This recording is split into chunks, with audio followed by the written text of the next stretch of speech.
Hello, hello. Testing 1, 2, 3. All right, hey guys. Here we are on another leg. We're going to do leg 4. Today we are going from Toronto to Quebec as we go around on our around the world journey. So let's not run the battery down here. Let's go ahead and get this started. We'll close the door up. And we're going to talk about a few things today. So we're going to do things a little bit different.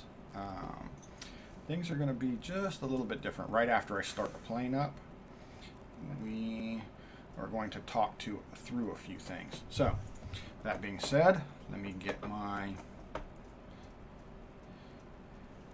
Oops, you know what? I have to make some changes. I have to make some changes because I altered my setup. So I need to go in here and I need to go to my controls because I changed my Bravo. I know it, preacher. I can control those cameras now. I can turn them on and off, and I've got them off because I'm doing something a little bit different. So, did you catch my intro, by the way?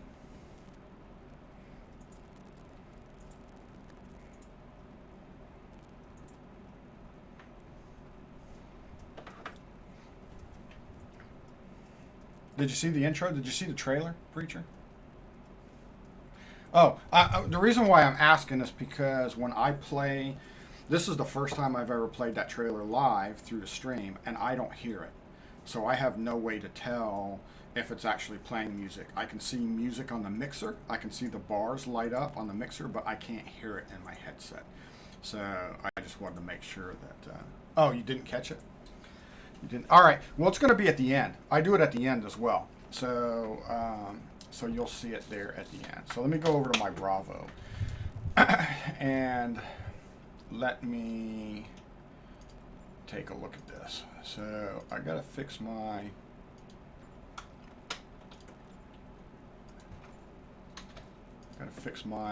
all right, so mixture number 1. So I've got one prop. All right, so mixture number 1. That's this one right here. Clear current input. Select an input. Is it going to change this? Can I do this? Oh, of course not. That would be too easy, wouldn't it?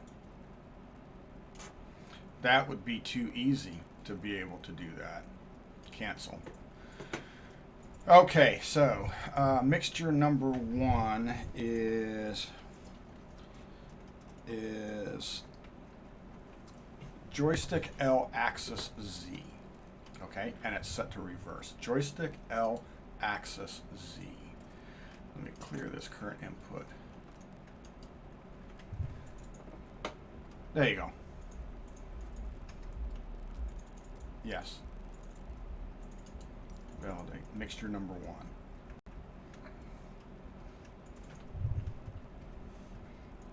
Oh, wait. No. That's mixture. I don't even know what I'm doing. Clear. Clear current input. Start scanning. Mixture number 1. There we go. Validate. Okay. And I guess I might need to reverse the axis. We're going to find out here in a minute. So then my propeller. Okay. And my propeller... I don't have a number 2, so my propeller number 1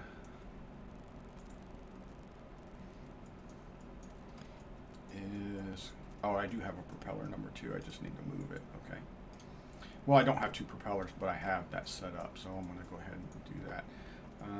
Clear current input, start scanning, number 1, all right, yes, validate. All right, now number 2. Let me go here. So, I want to clear.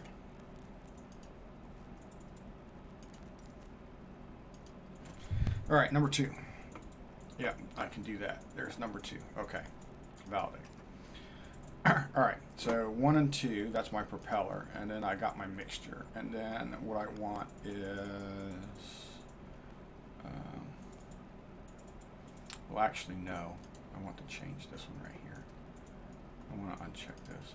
I want to clear this.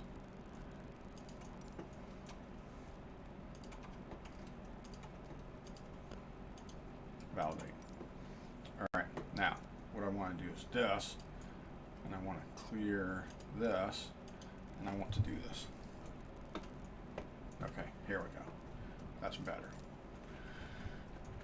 Okay, and mixture, I can go ahead and just get rid of this one too. I just want to get rid of this. Clear and validate. Okay, there. Now I can get rid of the mix. Now I can minimize those. And then my throttle, I'm changing that. Clear. This is throttle number 1. Yes. Validate. Okay. And then this is going to be throttle number 2.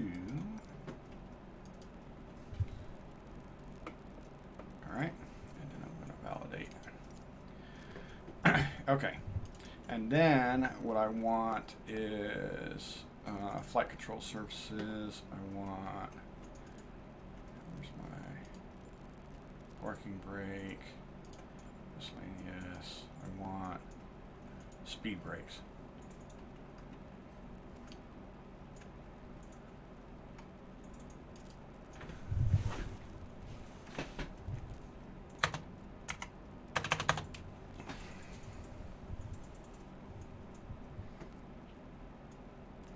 Airspeed bug, autopilot,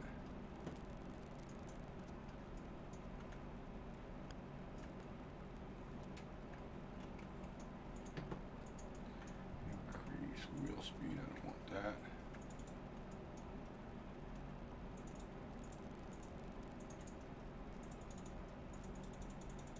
I want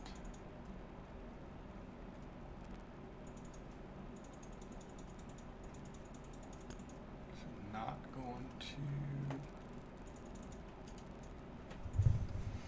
let's see.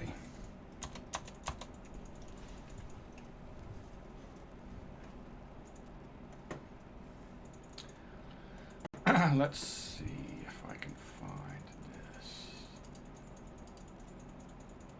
Spoilers. Spoilers axis.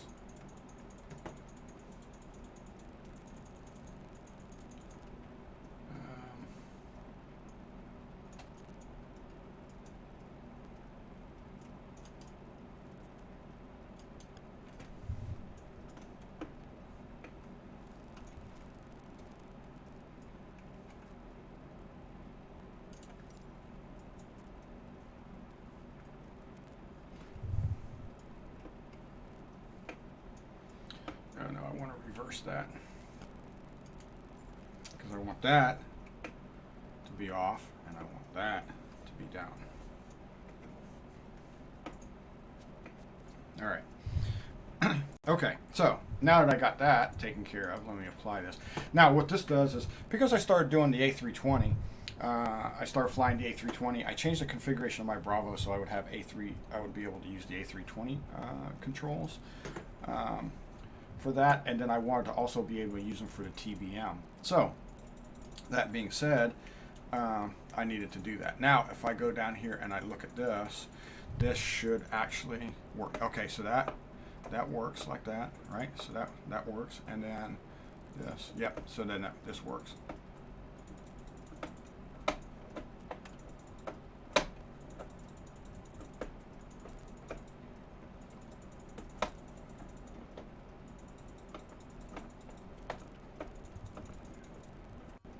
There we go. All right.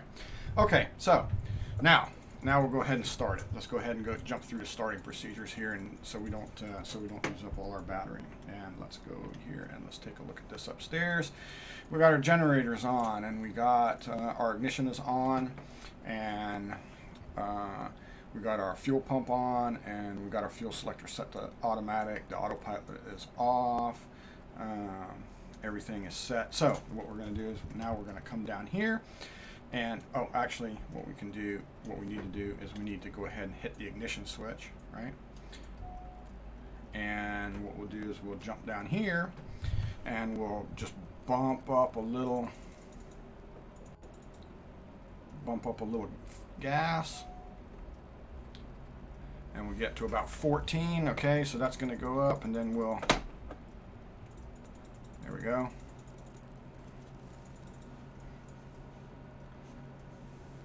Come on.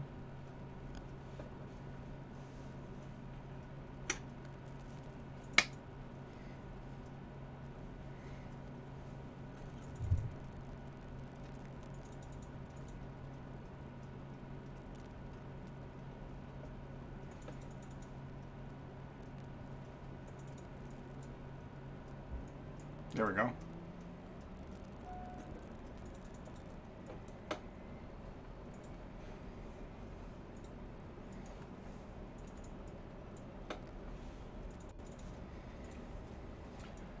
We almost run through our 60-second timer. We got 60 seconds to kick it off, so we did it.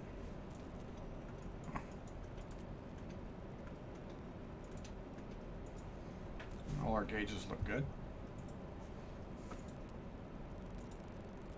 Got power. Okay. All right. So this is what we're going to do differently. And we've got a few things set up here. I want to take you guys through the entire thing, right? Rather than just flying. I mean, we want to make this fun, and we want to make it a learning experience. And I want to learn more, and I'm sure people out there want to learn more, and that's what this is about. We're here to make it fun, and we're here to learn stuff. So what are we going to do? The first thing that we're going to do is let's go ahead and take a look at our basic flight plan for today. So this is our basic flight plan for today. You can see the aircraft is there. The little triangle, pink triangle, sitting down in the lower left. We're sitting at Toronto. That's going to be what our flight path is basically going to look like here on Navigraph. We're going to program that in a minute. All right, but for more detail in regards to that, we can look at this. Right, so here, hey, why? See, these are the bugs that need to be worked out, right? Oh, there we go. That's interesting.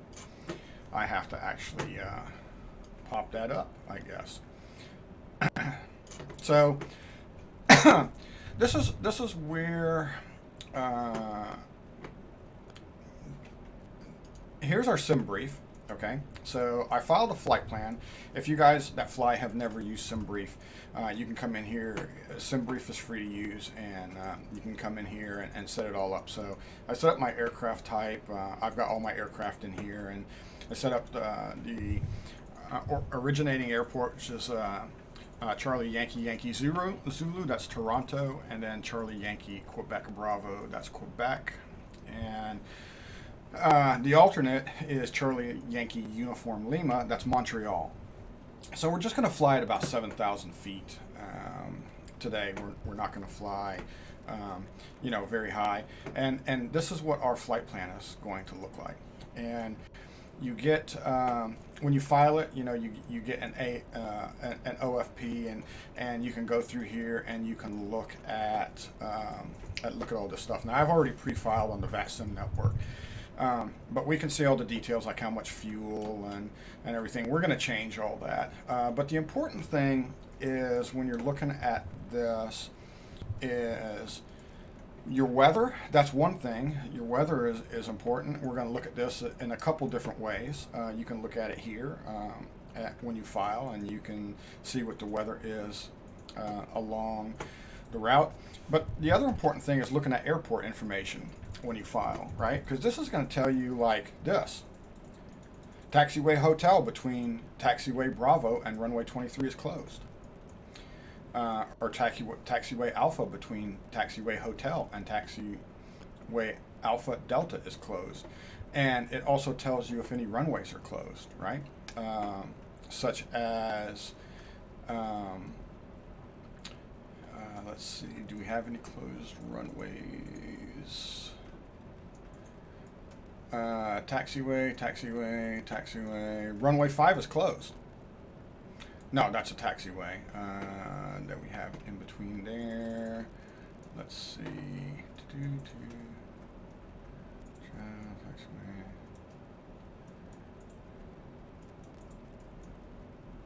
All right, so right here, runway. So these are taxiways. This is airport information right here, and here's runway information right here. So the runway information is telling me that between 1510 and 2200 today, and we're in between that time, that runway 5 and 23 is closed. And that daily between 1300 and 2100, 5 right and 33 left are closed. Or 15 right and 33 left are closed. I'm reading this from a long distance, so I missed that. But yeah, runway 06 left and 24 right are also closed Monday through Saturday from 10:30 to 2200. So we got to look at the runway information. So it's saying that 5 and 23 are closed, right? So here's runway 5 and runway 23. So both of those are closed. And then it's telling us that 15 right and 33 left, they're closed. So 15 right and 33 left, that's these two. So this one and this one are closed. And we're going to go back and we're going to see that Monday through Saturday, 6 left and 24 right, 6 left and 24 right are closed. Okay, so the runways that we have closed are this one right, are this one right here, and this one and this one. So there's only 2 runways that are open. 15 left and 33 right.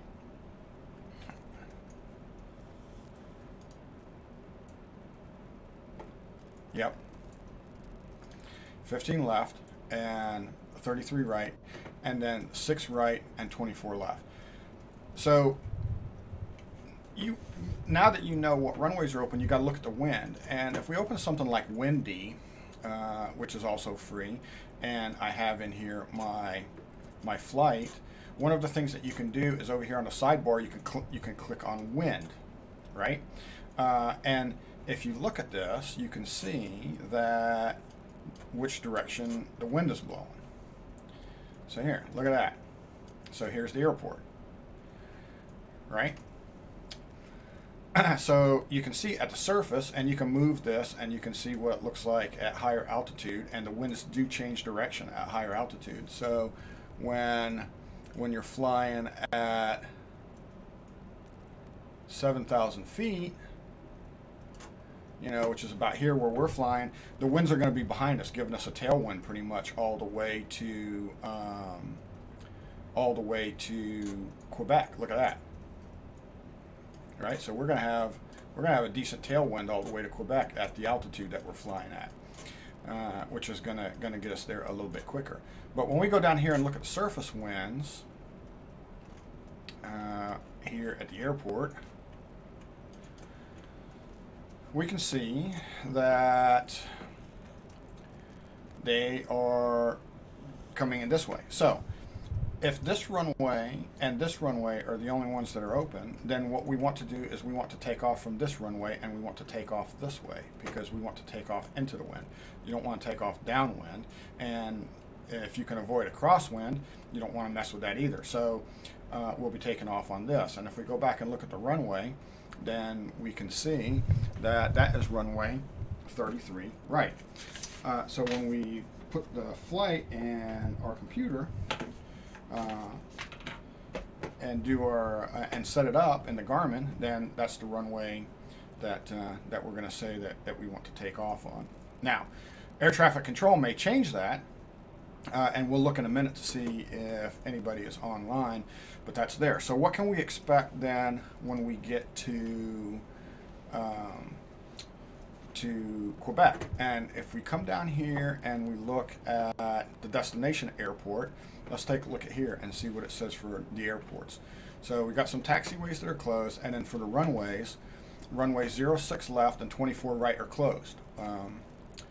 Runway 10 and 28 is closed. So 6 left and 24 right. So let's go up here and let's look at 6 left and 24 right. Well, I'm only showing one, and I'm not showing a left or a right. So there's probably another runway that's there that I'm not seeing here. And then the other one that it's showing is 10 and 28 is closed. So let's go over here. Wait. Let's make sure that we're looking at, yeah, it's Quebec. So 10 and 28 is the other one. And we don't see it 10 and 28. So they probably have two other runways there at the airport. So now let's look at our wind, right? And let's zoom back out here and look at the difference in the ground level winds here. So zoom in here, and let's take a look at the ground. Oh, look at this, very minimal, very minimal winds at all. So let's look a little bit higher, like when we're doing our approach. And let's look, that's 330 feet. So at 330 feet, the wind's a little higher. At the ground, it's not so much. So let's go up to about 2,500 feet. Oh, look at this. So at 2,500 feet, it's really windy. And this is the way we're going to come in. So we don't want to come in this way. We want to come in from here. We want to come in from the top of the map. So what we're going to do is we're going to expect runway 24 in Quebec. All right, based on those charts. So here's a way, right, that you can come in. You want a little bit of realism. You want to set up a flight plan, or you want to figure out how to do a flight plan. You can come in here to SimBrief, and you can create a flight plan, fill out the information. It's very simple. Asks you the airport, and if you don't have an airplane set up, you can set some of that up, and then you will save your flight plan, and then you can save it here, and then you can go to my briefing, or it'll say generate OFP, and then you can do that, and then you'll get this. But it will also show you this map and stuff down at the bottom. But this is the OFP. This is what gets generated. Once you do that, you can come down to the bottom and you can pre-file it if you're on anything like Pilot Edge, or VATSIM, or anything like that. I'm on the VATSIM network, so I pre-file on VATSIM. But there's a few things you can use. SkyVector as well. A lot of people talk about SkyVector, and what I did is I went to SimBrief. SimBrief gave me this routing when I filed the plan. This is what SimBrief generated for me as the route when I said go from Toronto to Quebec. And I essentially just took that route and I went to SkyVector and I put the departure airport in, which is Toronto, and the destination, which is Quebec, and then I pasted this from SimBrief in here and it generated my route. And this is a world low, and of course there are other ones. You got a world high, and you have a world low, and you have an en route map, and then you also have a VFR map. So if you're flying VFR, you could use this type of a map. The difference between a world low and a world high is that a world low map is good to 10,000, 18,000 feet or something like that. Above that, you're going to use a world high in regards to maps or charts that you're going to use for navigation. Some other things like Navigraph and actually SkyVector. SkyVector will give you charts for U.S. airports when you click on those. But they don't do Canadian ones. But there's another site on the internet, and it's called gcmap.com, and gcmap.com has these. They try to do the entire world. So I use that so I can show it to you guys what the two airports here kind of look like. All right, so that is that. And we'll jump back over to the airplane. All right, so now in the airplane, what we're going to do is we're going to go ahead and set up our flight.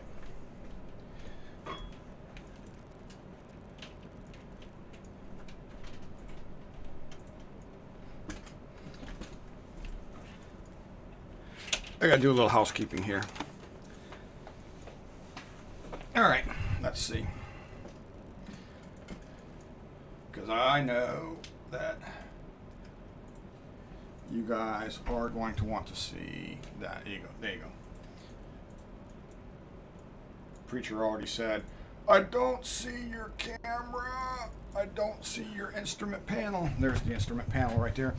But I'm going to turn that camera off right now because we're just going to work through a few of these things. So I'm going to keep this open for now. One of the things that I'm going to do right now, since I'm not flying with VATSIM or anything, with my ACARS or anything for FedEx, I can go ahead and alter my fuel as I see fit. So I'm just going to go ahead and bump my fuel up for this flight. So now, what do we need to do? Well, I guess I can turn this camera on because you guys can see me interact with my instrument panel here. And see everything. Essentially, what you're looking at here is I'm looking at a G3000 unit, and that is what is in the center of the display right now that I'm moving the mouse over. So this G3000, this is what I'm looking at right here. And then I got a radio stack below it, and I got my Honeycomb Bravo just below that. And then what you see here, where my hands are, this is a combination of things. One of those things is this. It's the G3000 PFD. So what you see in the center of the screen now, this is what I see here. At the top of my screen here is the autopilot panel, which is up here, and I'm going to turn some lights on here in a minute. We're going to get that. And then the other thing that I have on my instrument panel over here is I have my backup attitude indicator, and I have the 580, and I have my parking brake down here. So this is the 580, and the 580 are these two devices that you see here. There's a pilot and a co-pilot one.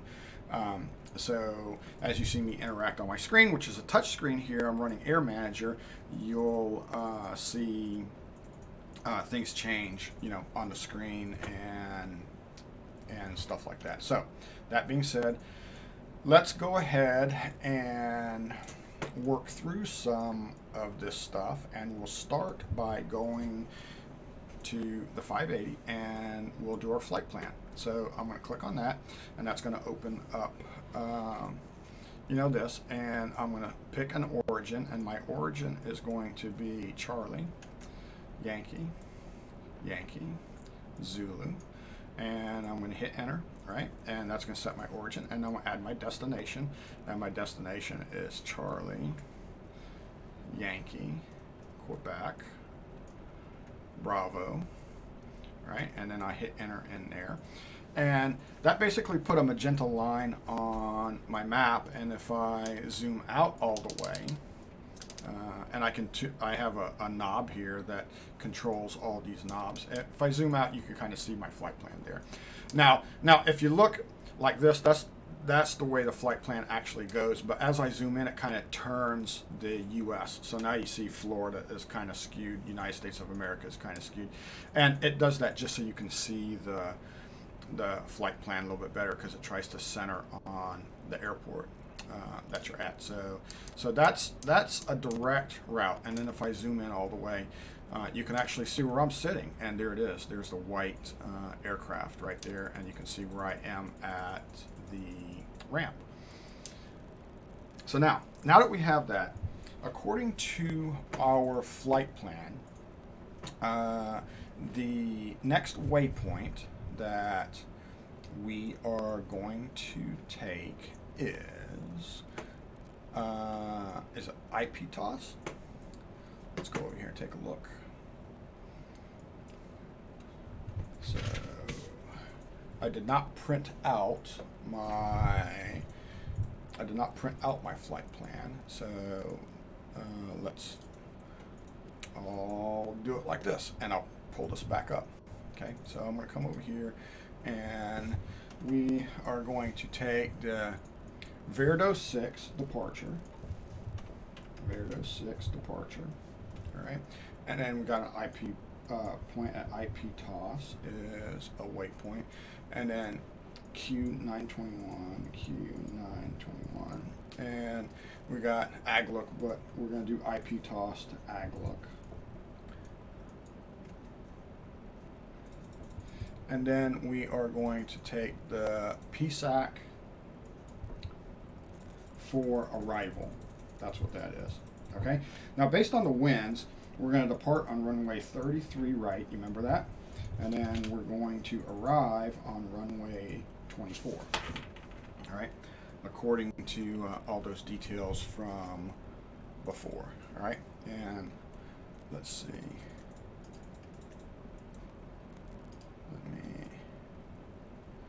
And go back live. Okay, here we go. All right, there we go.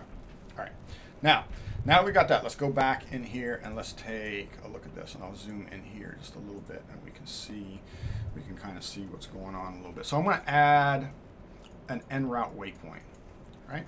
And that en route waypoint is IP toss, IP or IPTOS or whatever pronunciation. Usually these are phonetically spoken in some form or fashion, and I enter that in, and it says Canada there, so that is correct. So I'm going to go ahead and do that, and that now updated, and it shows that I'm going from Toronto, and so I'm going to add another en route waypoint. I'm with AGLUC, A G L U K. All right, and that says Canada. Sometimes there's multiples and you have to choose them, so we're going to go ahead and say enter. And then now that's in there. So now if I actually zoom out the flight plan and look, we'll see a little bit of a change now. So there's IP toss and there's AGLUC in there like that. So now we're going to go ahead and add a departure. All right, so let's come over here to procedures. All right, and then we'll add a departure, and the departure we're going to use. It asks us to do Verdo 6, right? So if we come over here to this and we scroll down, let's see if we can find Verdo 6.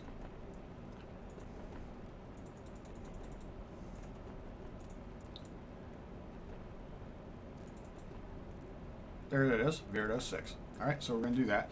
Verdo 6, and the runway we're going to use is 33 right, so I'm going to change this.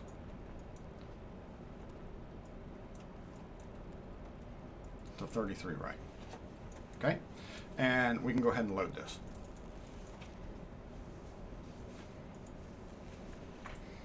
All right, so now that's loaded in there. Now if I zoom back in, now we can see how it changed it even more, right?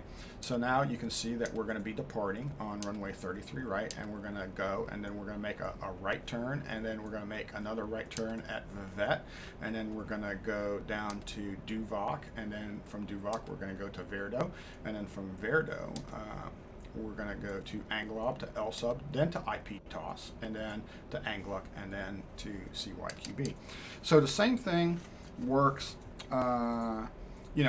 for your arrival, right? So we can do the arrival, and we can enter that in, and because we're going to expect that we get PSAC 4. So let's go down here and find it, and we can say PSAC 4, and it's going to be for runway 24, and that is going to be correct as well. So let's go ahead and load that up. All right, and then now let's go home and let's look at our flight plan, and that's what our flight plan is. So our flight plan now says we're gonna depart CYYZ, or runway 33 right, and it's the Verdo 6 departure and the L sub transition. That's what you're reading there across the top. And then if you look at our actual flight plan, it's telling us that it's expecting that we depart runway 33R and we go to a user waypoint, and then we're going to go to Vivette, and then from Vivette to Duvac to Verdo, and on and on and on, right, as it goes down. So That looks all good.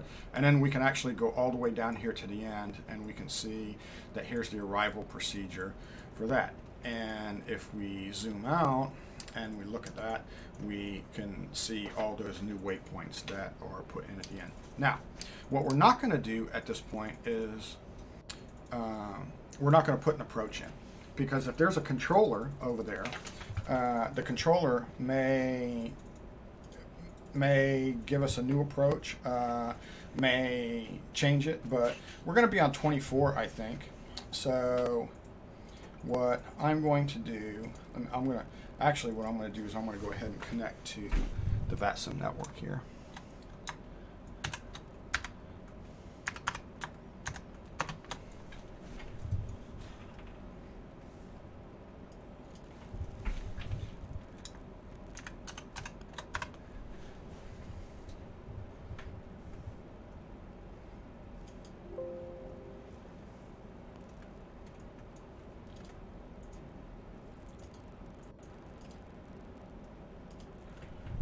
All right, TBM, not N.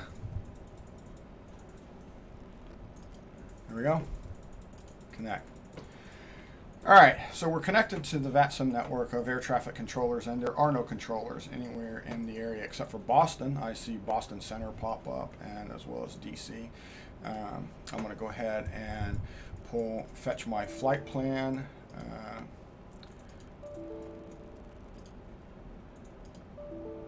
All right, let me pop over here to VATSIM, or SimBrief. Let me go to SimBrief.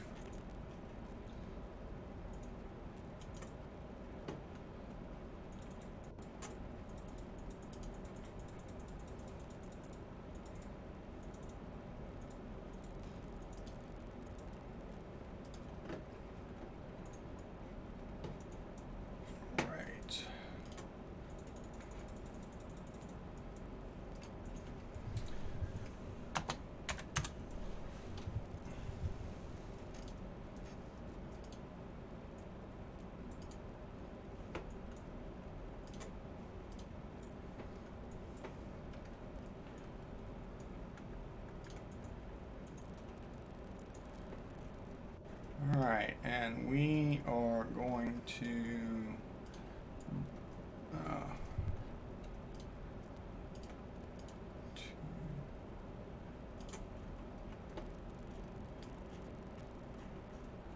now let's see, come in here, generate this, say yes. I got to refile, and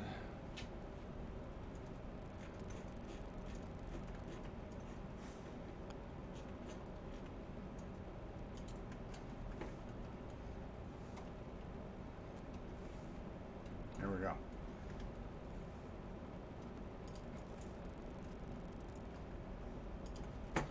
All right, now let me see if I can fetch it from the server. Come on.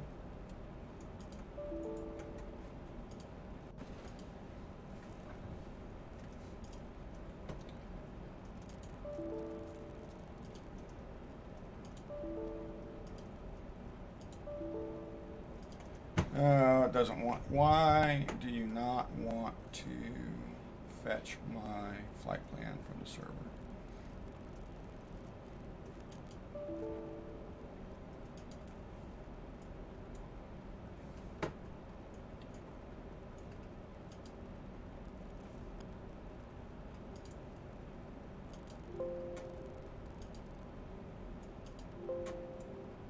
Oh, of course you did. All right, I got to do this manually. CYYZ. All right. CYQB. I apologize. I apologize for this, guys. Let's see. I'm not going to put an alternate in there.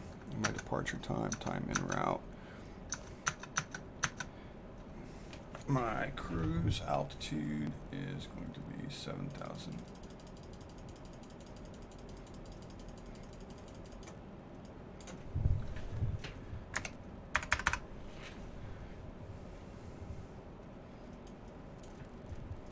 All right, and I'm going to get rid of this, and I'll say /V, and then I need to go up here and I need to fetch my flight plan here. Copy that.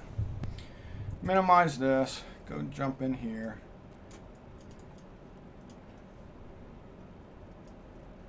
Get rid of this. And paste that in there and file.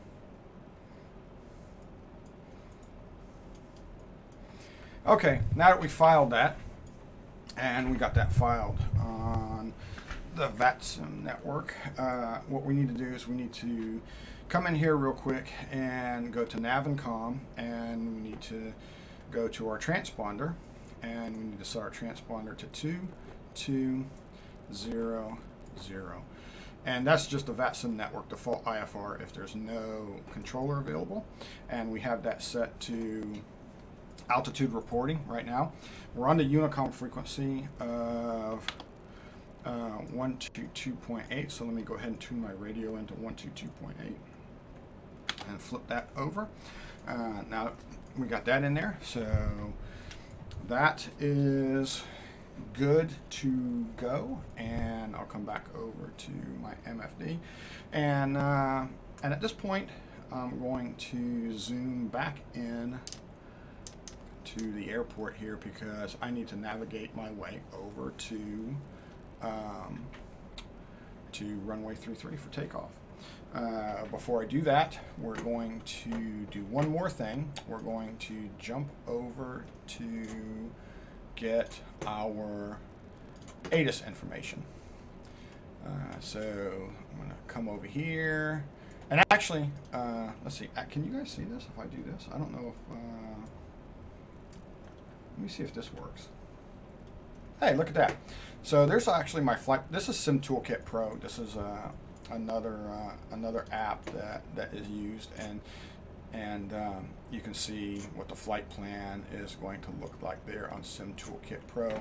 And I'm going to jump over here to my flight tools, and I'm going to look at CYYZ. I'm going to grab my ATIS information. So right now the altimeter is 29999. So here on the portrait it's 29999. And then I look at my clouds and everything, and it doesn't really look good. It doesn't look bad. The wind's at 350 at 10 knots, so that doesn't look bad. I'm going to come back over here and just grab this real quick as well. 270 at 5 knots at CQB, and the altimeter over there is 29076. So I'm going to go ahead and grab that too, 29076, just so we have that. So now I'm going to come over here to my barometer, and I'm going to go ahead and jump on that, and I'm going to set this to 29099, and that's going to set our airport altitude. And if we actually want to, we could go back and we could check the chart. That would be one thing that you could do. So you could come in here, and then you could pop this open again, and I need to unminimize that so you guys can see it. We could come over here and we could look at this, and we could see what the airport altitude is, and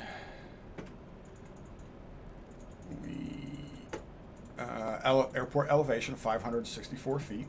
That's what the airport elevation says. And if I then minimize that and then come back over here and jump back over to my flight deck, you can see I'm about 555 feet. So the ATIS information that I'm getting is not 100% correct as far as that, but it's relatively close. And that's the reason you do that. That's the reason you do it. And I'm also going to go up here, and I'm going to set the backup to 2999. All right. So now the backup has been set and the main has been set. Let's get ready to get the show on the road. So you can see, I guess, that it does get, it can get rather complex, right? Turn some lights on here, so we have that. And now let's go down here and take a look at some instrument lights. Can we see everything? Yeah, everything's looking pretty good. Let's look up here again, and let's turn the, there we go. How's that? Is that better? Let me turn access. How's that? I don't need that one.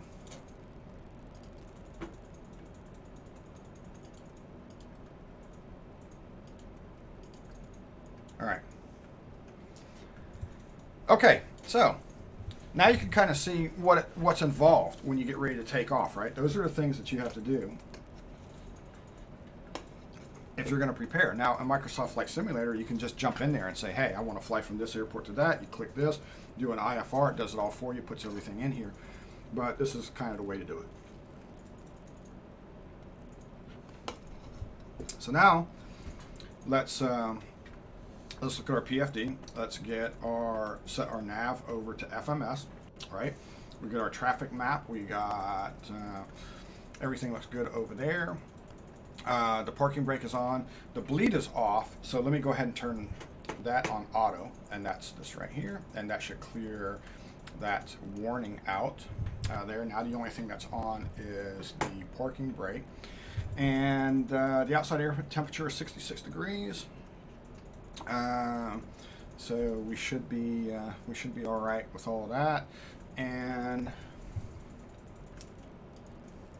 there we go. So now we're going to get the show on the road.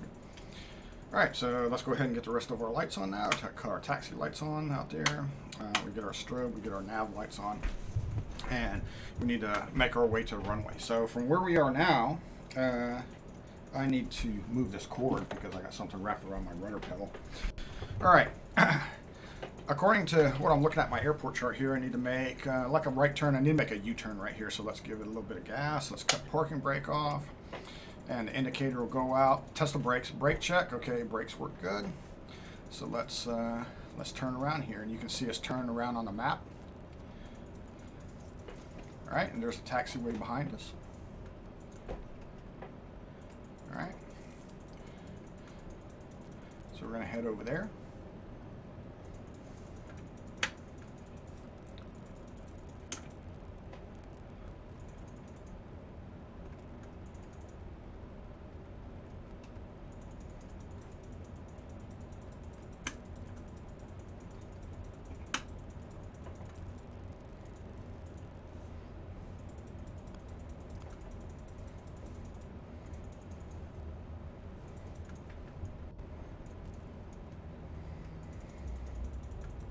All right, we want to run down here to 3-4, so let's go down here to the end.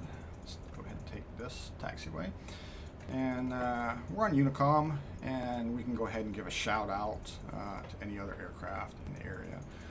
Toronto traffic, November 65 Juliet Whiskey, is taxiing to runway 33 right for departure to Quebec. Just kind of give everybody a heads up, let them know if there's anybody else on the VATSIM network, since there's no controller here, that you know what's going on. And we'll get down here and we'll turn, follow the little green lights and the ones that go off to the right. This is going to take us to the end of runway 33.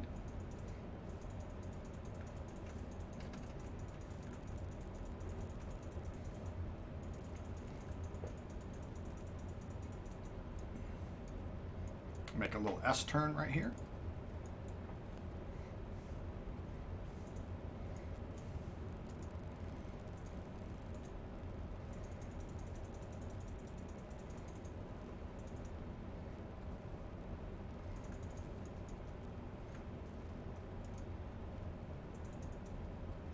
Oops, runway 24. Were we Oh, we were all the way up at the other end, weren't we? Let me see. Yep.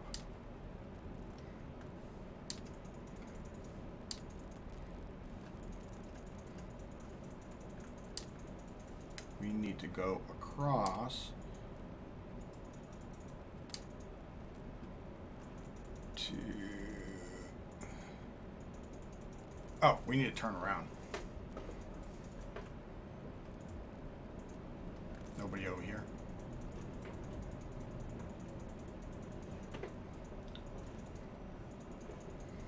Look at that, we already went the wrong way. We didn't even leave when we went the wrong way.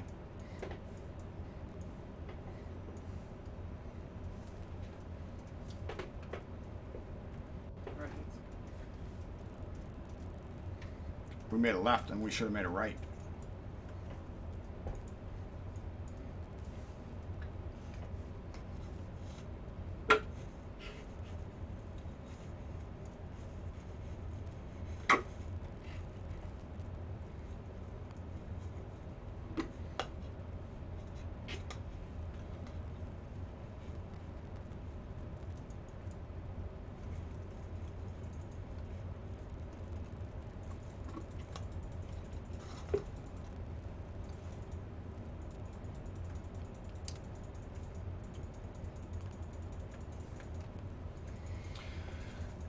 All right, while we're rolling down the taxiway, one of the things that you would actually do in the aircraft is you would turn on the inertial separator. I can go ahead and turn that on. That's one of the things that you would do. It's right here. And what that does is this engine is a turbine, and if there's anything on the runway, you take the chance of sucking it up into the engine. So it's essentially just like a jet engine, just like you would find on a jet. Except it's driving a prop, and you don't want to pull anything in there, so you want to put that on as you were taxiing around. Also, by default, when you turn on engine anti-ice, it closes that, so if there's any ice, you can't suck it into the turbine either. So we can do that, and that should have given us a little indication there that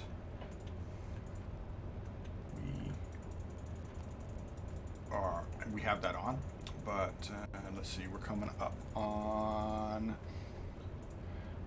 the runway here in a little bit. As you can see on our map,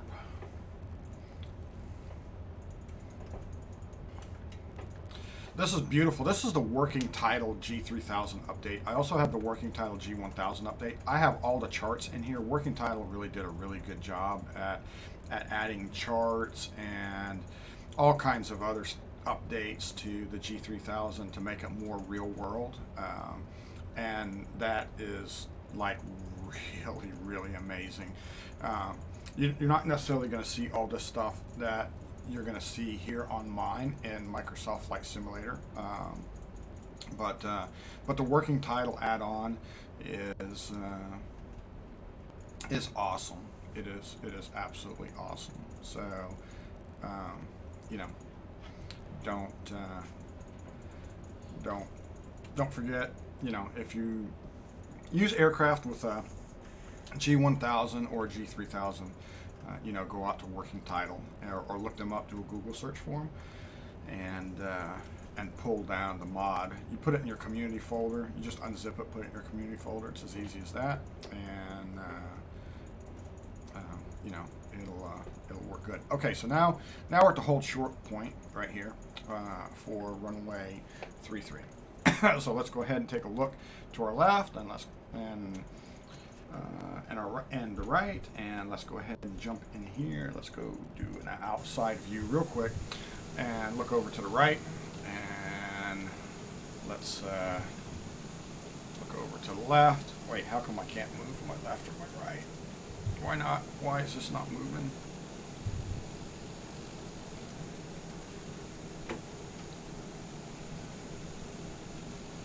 Huh, weird.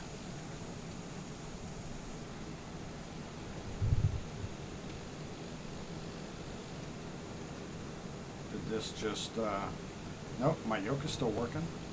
But my views have stopped. I do not have views anymore. Is this? It didn't do this on the inside, did it? Reset view. Oh. Somehow my views have gotten messed up here.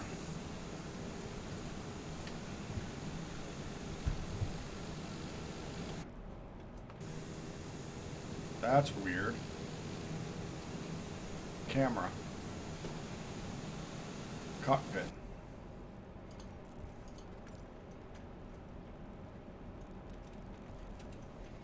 Ah, it works in here, but I wonder why it jumped out there. But all right, anyway, we'll have to maybe we'll figure that out when we get in flight. So, Toronto traffic, November 65 Juliet Whiskey. We are running out to runway 33, right, for departure to Quebec. All right, let's go ahead and run out here. Let's do our flaps down. Let's go ahead and get our inertial separator turned off. All right.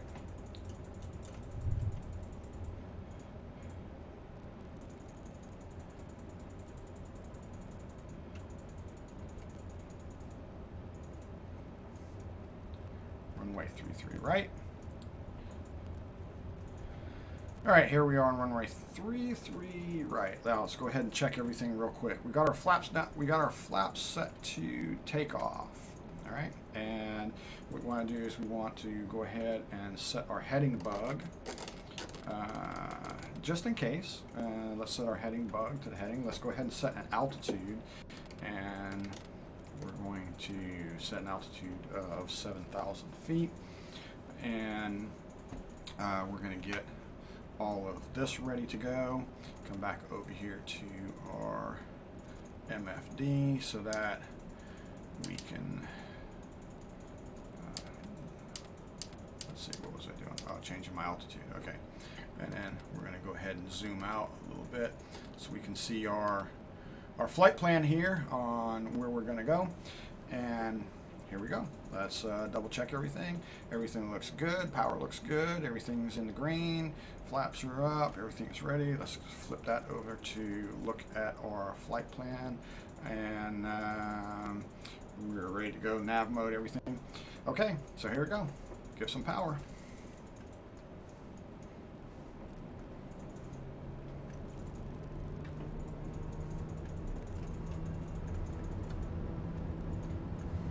All right, airspeed is alive. 60, 70, 80, 90, rotate.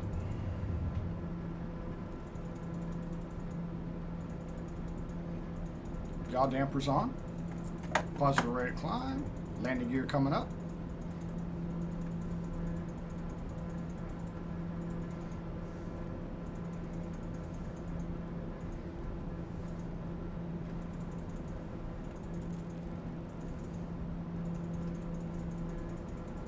Flaps coming up. Autopilot coming on. Nav mode on.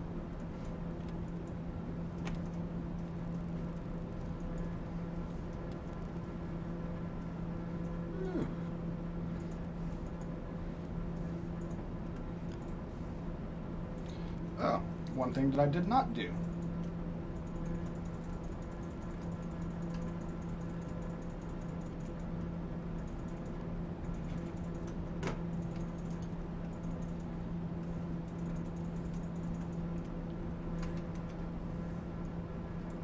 Can't turn the autopilot on because I didn't turn the autopilot on. All right, now I'm going to turn the autopilot on. There we go.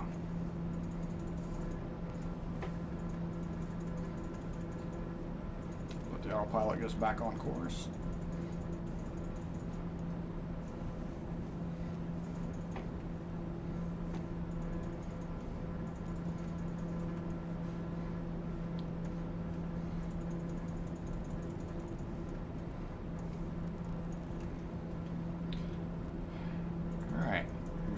starting our turn to the right.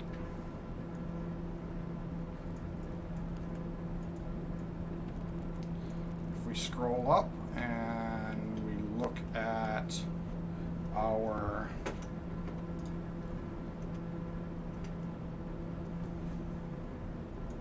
waypoint, we're headed now to VATSIM. Should roll out now, about 4,300 feet. Nothing outside to our right or left.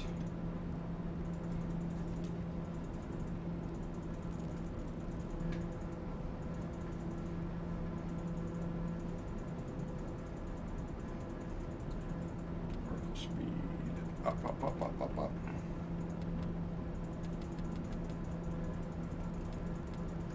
So our vertical speed about 1,500 feet a minute.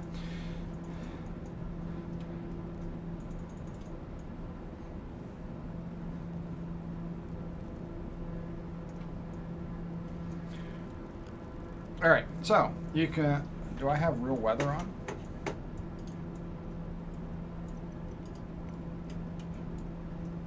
It is on live weather.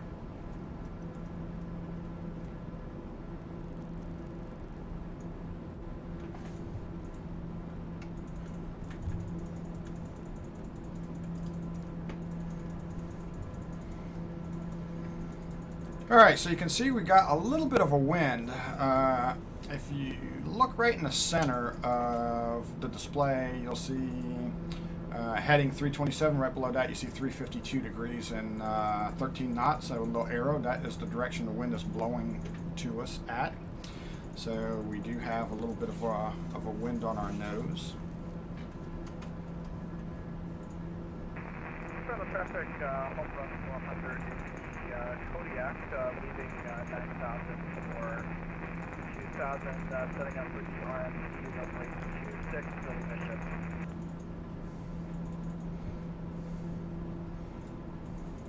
All right, we've got another pilot on the VATSIM network giving us a call, or giving everybody a call and letting them know. As soon as we get up to our cruise altitude here, we get this turn off of VET. Let's take a look outside and make sure that everything looks good as we start our right turn.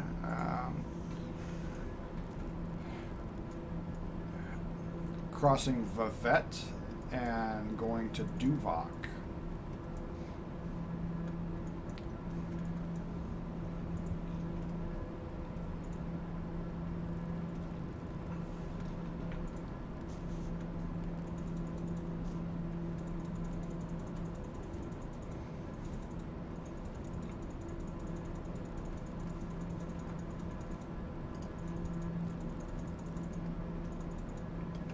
I'm going to turn my panel brightness down a little bit.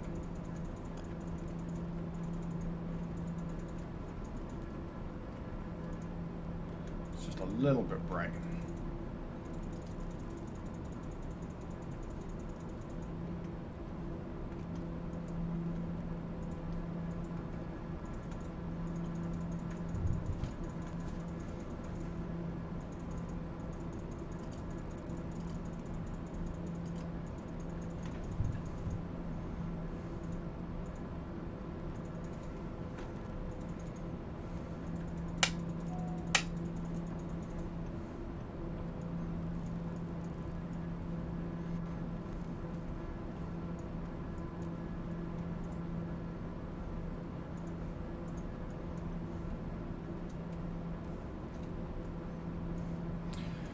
All right, everything looks good. Let's see, we've got about 7.3 miles to go before we hit Duvok, and we'll be on our next, we'll be on our stretch to Verdo.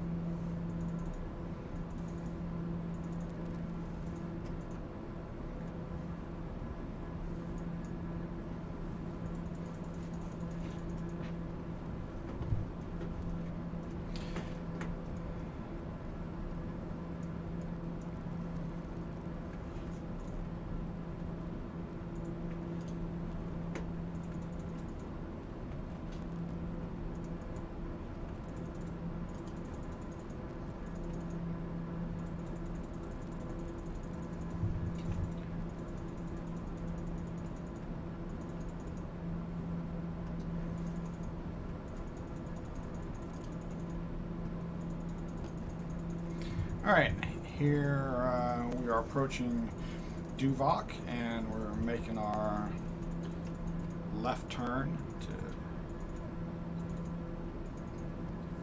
Birdo.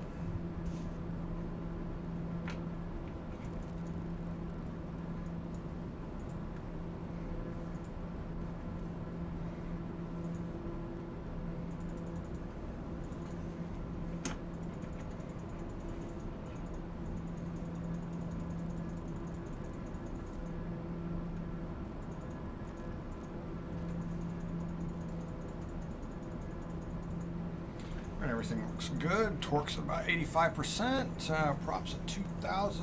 And NG, ITT all look good. Oil pressures look good. Everything looks good. Fuel's even. Flaps are up. Everything looks good. All right, let's zoom a little bit here.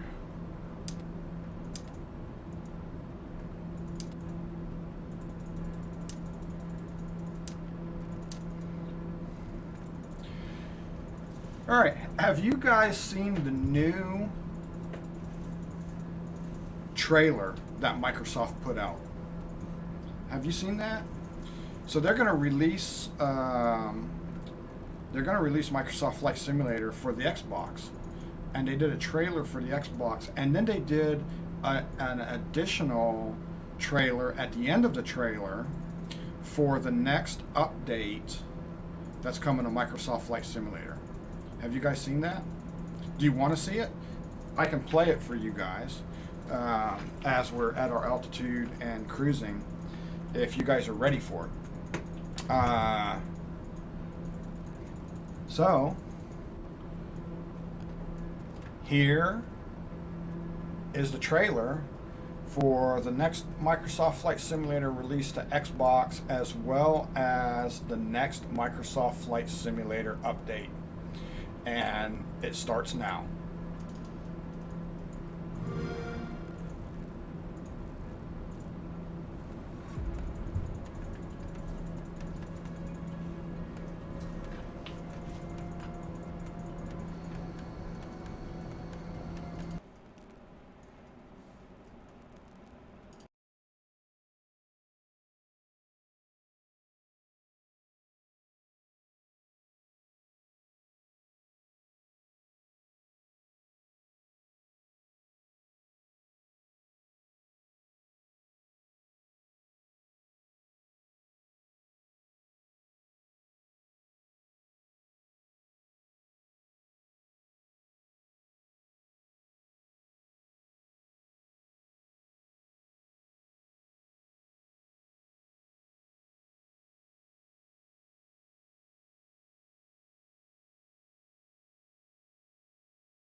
What did you think about that? Was that awesome or what? That is crazy. That aircraft carriers. Unbelievable. Unbelievable. Fighter planes and aircraft carriers. Crazy. Toronto City Center traffic, home run 400 is the Kodiak on the RMP, runway 26 inbound to land. Billy Bishop. Yep, Maverick.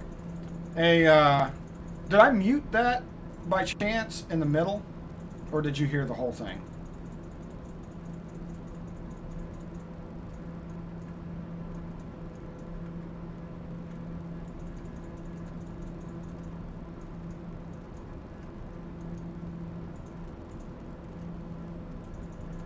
Oh, so you didn't see it. You want to watch it again? I'll play it again if you want to watch it again. Because the first half of it is the new graphics and everything. Look at these graphics. They're exporting this to Xbox, and it's the new graphics is the first half, and the second half is the new content which you just saw. So okay, here it goes. I will play it again, starting right now.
Now here comes the second part.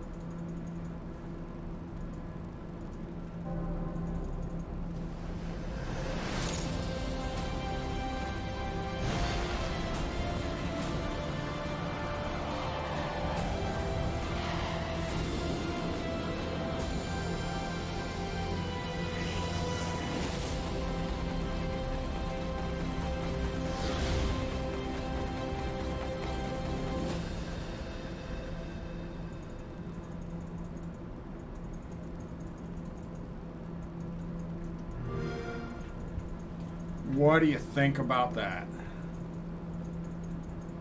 That is incredible. Absolutely incredible.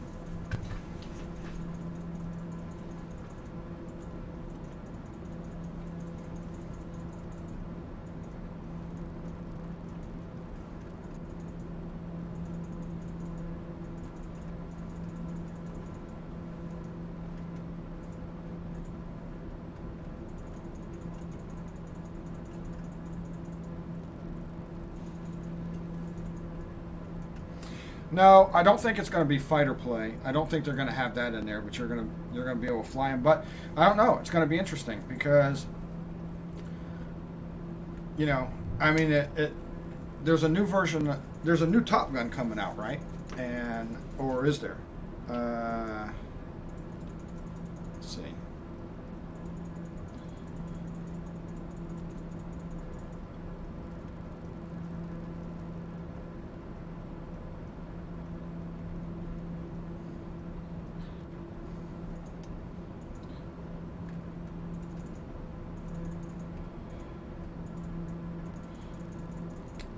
But yeah, I mean, it looks amazing.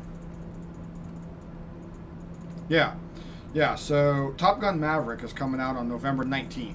That's when it's going to be released. So it looks like this is going to coincide with the release of Top Gun Maverick.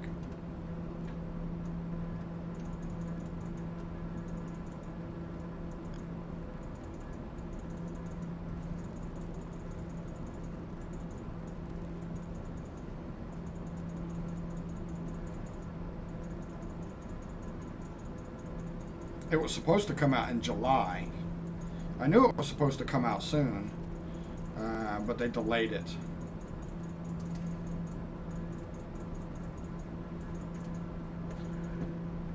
All right, so up ahead of us looks a little bit hazy, a little bit.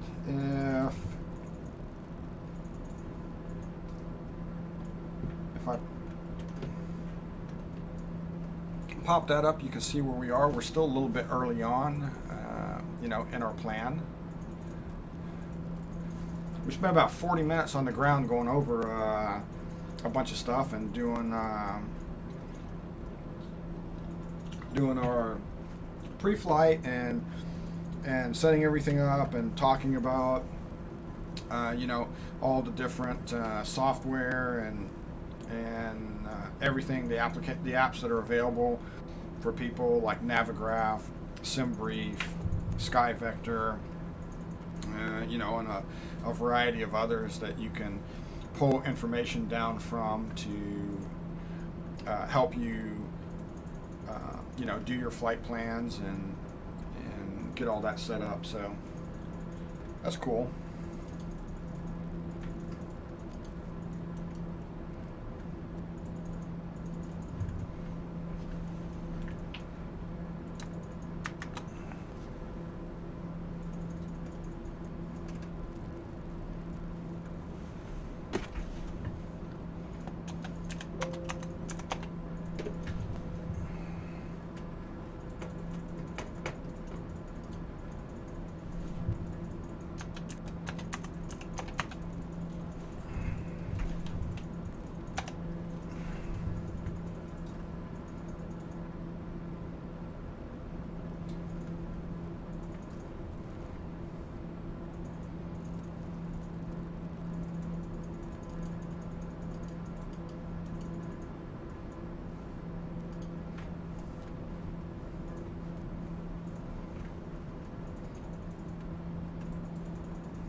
It's a beautiful evening over Canada.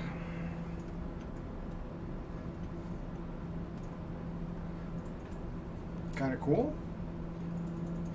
I wonder what was going on with my view. Oh, it's working now. I don't know why it wasn't working before. I was having an issue with that.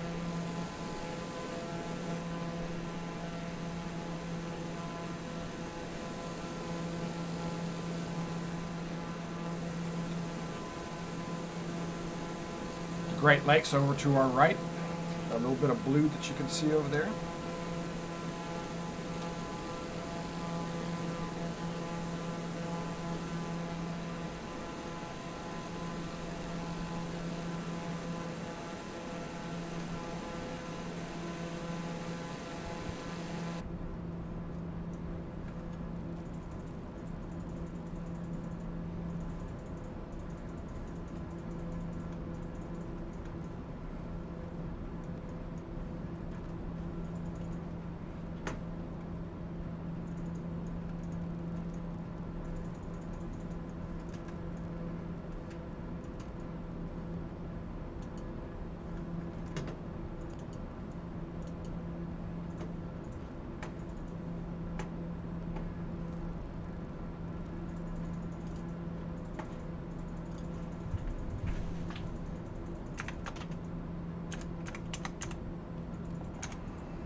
So here we are for those of you just joining us. We are en route from Toronto to Quebec on leg 4 of our round the world trip in a TBM 930. It's going to be interesting to do it. It's going to be fun as we travel up and down the coastline of all the countries, going all around the world. About 280 legs, I guess. I need to get a picture, put a picture up of what that looks like. Actually, it's in our trailer. When I play our trailer at the beginning and at the end, you'll actually see a map of what that journey looks like, and it's also in our Discord channel. Anybody can pick it up out of our Discord channel. And we're coming up about 4.8 nautical miles to Verdo, and we're going to do a slight little course turn to the left to catch Agnob.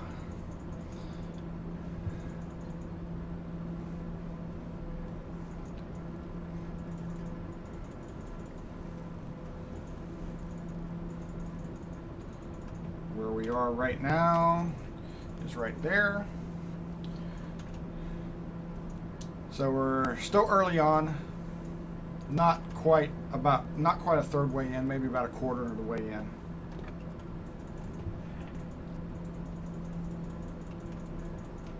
And let me see if I get a live map up here.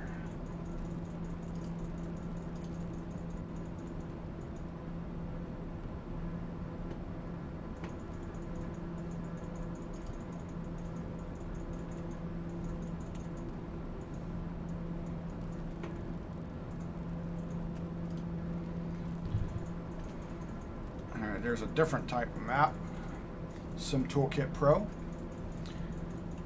that up there, you can kind of see. Hey Preacher, if you're still in the chat, see if the plan works this time.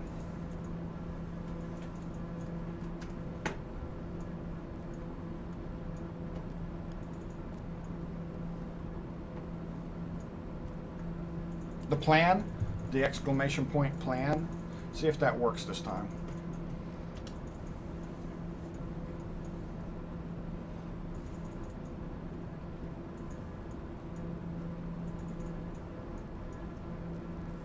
Man,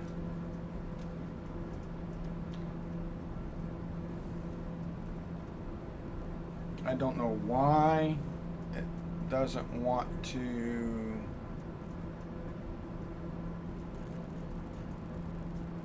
Why Nightbot is not reporting that. Should be reporting that.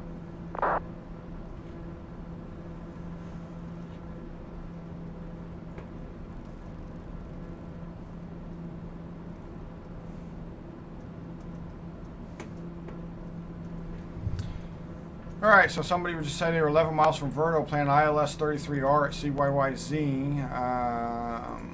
So that's somebody that is right in our vicinity, and I see them on the TCAS system. They are behind us. Not a factor.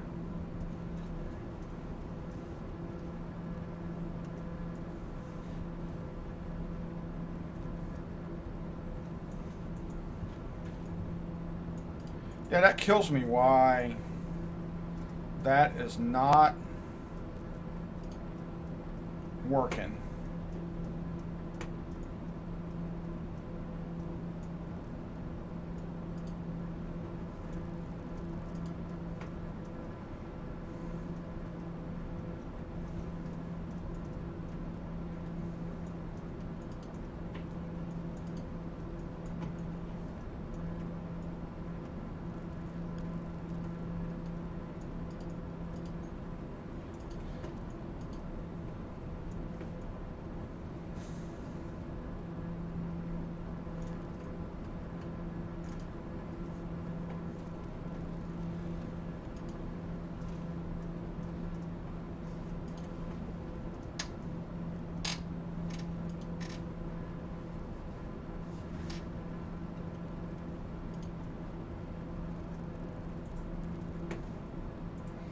I'm sitting here looking at it right here in Sim Toolkit Pro. I'm looking at the flight plan right there. It should be reporting exactly what I see. As a matter of fact, you know, you guys ought to be able to see it too, because it's like right there across the bottom. It's showing the flight plan, but for some reason it just won't. It doesn't do the exclamation plan.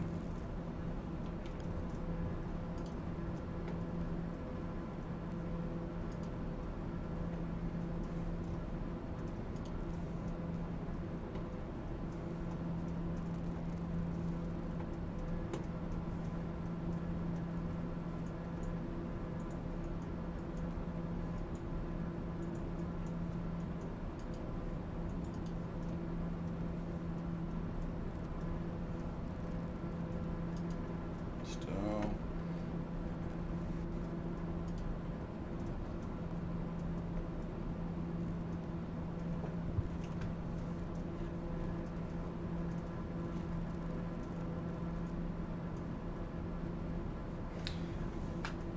Got about 1 more hour as our estimated time of arrival.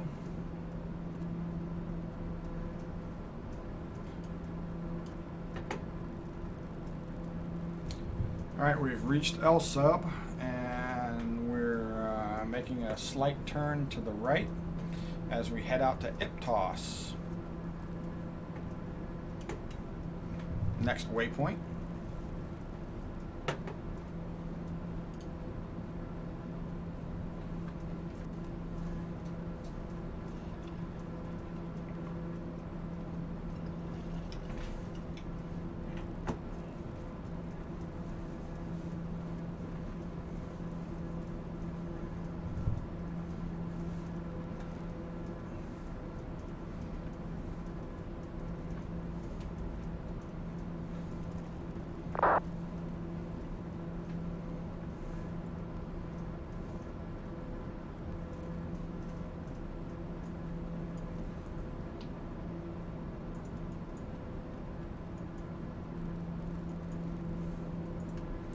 Iptos.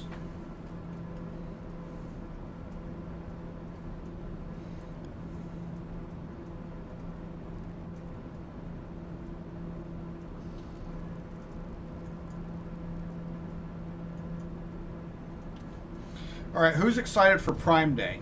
Who's excited for Amazon Prime Day? And if you're excited for Amazon Prime Day, what do you want to get? What kind of stuff are you going to look for? Anything specific?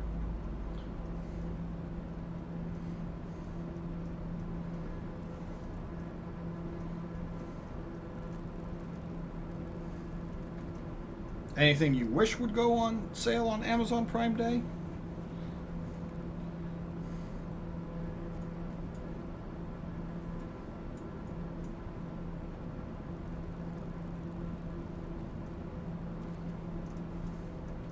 Or do you even care about Amazon Prime Day?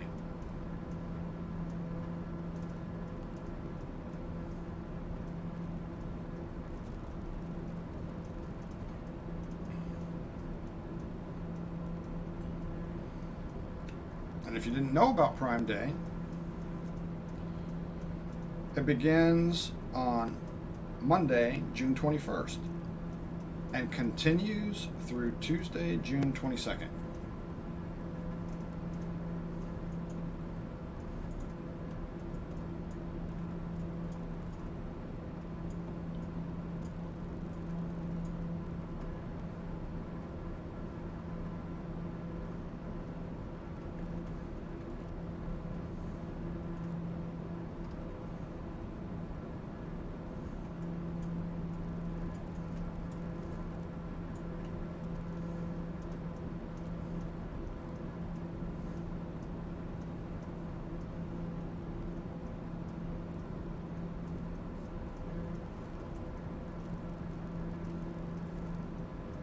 Ah, a Barista Touch.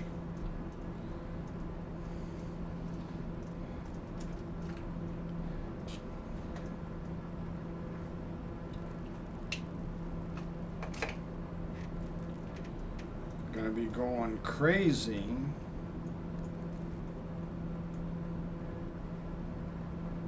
with the Mad Espresso machine.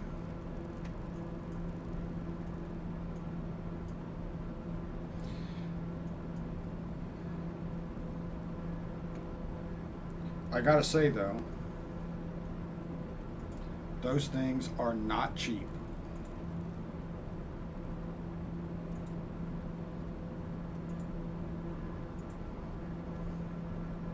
But if you like your espresso,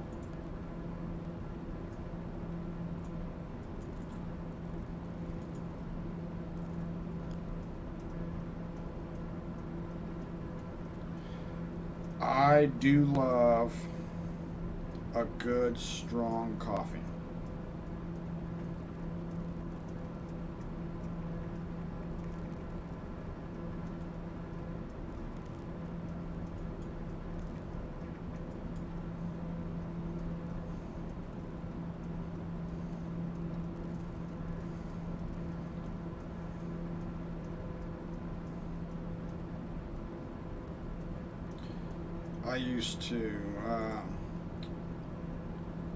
I used to frequent a little Cuban place when we were living in Florida,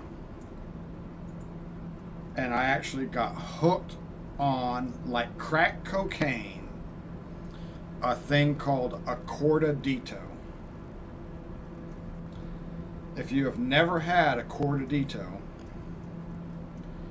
you are really, really missing out. And it's a tiny, tiny little espresso that's lightly sweetened. And it is the best thing since sliced bread. Literally, was like seriously hooked on them. Like, they are very addictive. I almost had to go to rehab to give them up. That's how addicting they are.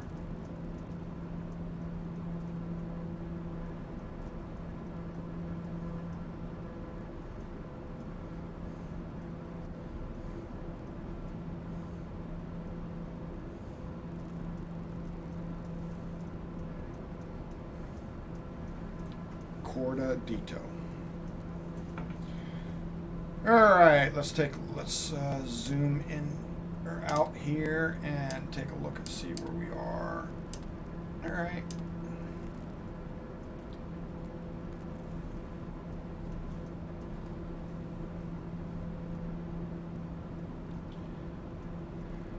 About 22 nautical miles from IP-TOS.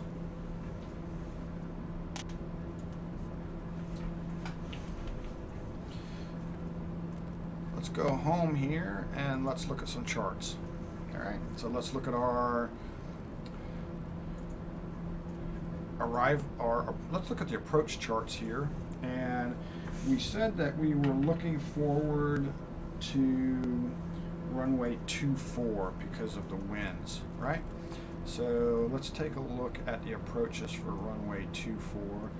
There's an RNAV Y and an RNAV Z. The difference between Y and Z is the most popular. So when you see an RNAV approach, it says RNAV Z. That's the one that everybody tends to use. RNAV Y is the least popular. So we got an NDB runway 24. We don't want that. So I guess what we'll do is we'll take the RNAV Z, because I don't see, they got an ILS for runway 6, but oh, and by the way, I can flip this up here because when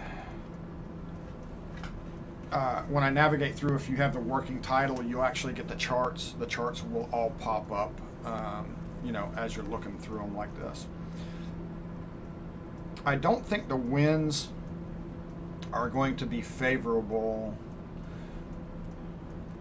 for that approach still, but we can look. So what we're going to do is we're going to pop over here to windy, right? And let's see what windy says. All right, so here we are, and we're looking here at Quebec, and we're going to look at surface level winds. And it looks like the winds have picked up a little bit, haven't they? And it looks like they may have even changed direction a little bit.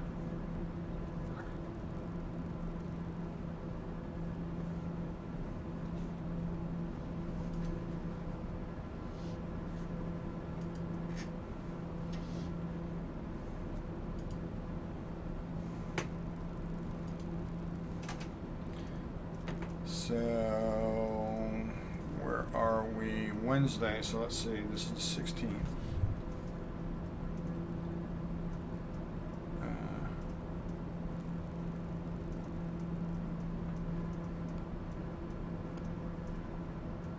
A.m.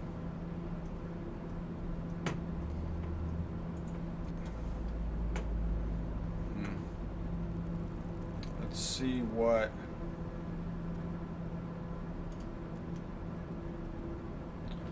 Let's see what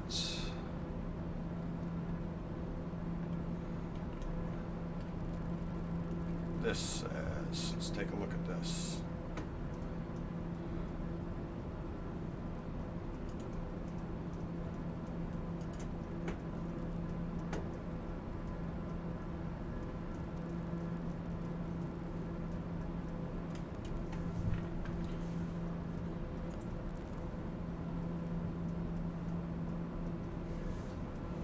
So weather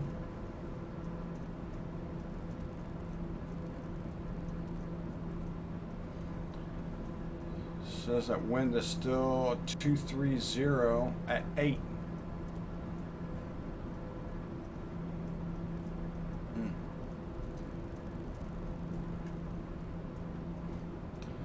230 at 8. Well, we don't want a tailwind of 8 knots, that's for sure. 2976. The barometer is still the same. All right.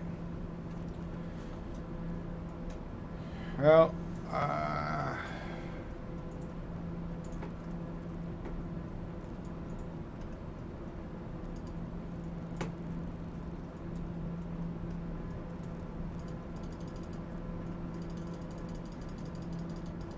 see, if we do this, and we say we're going to land on runway 24,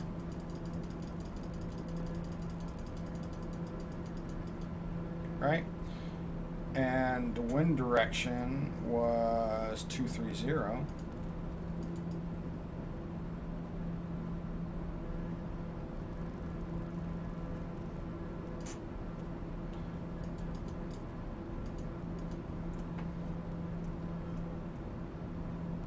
At 10, we would have a 2-knot crosswind from the left, and it would be hitting us like that. There's the visual result of what that is, and it's a headwind, and that's the way we want to go, because anything else would not be good. It says runway 24. Okay, yeah. It says they have 6, 11, 29. Yeah. So we're going to want 6, I guess. I mean, excuse me, 24. We're still going to want 24, so that's what we're going to do.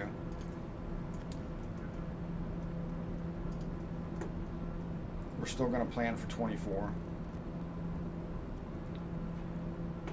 So let's come back over here to our sim.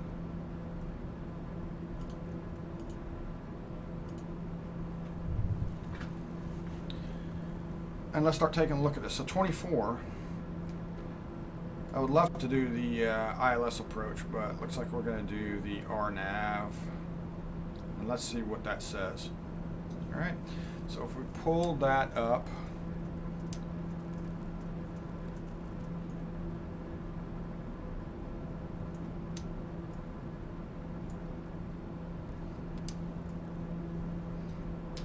take a look at what's here.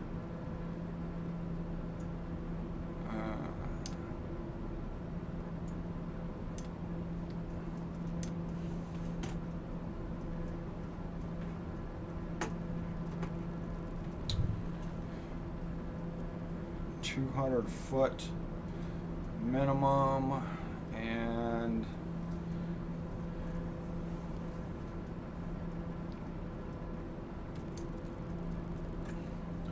we're going to want to be at 4,000 foot when we get to ink deb.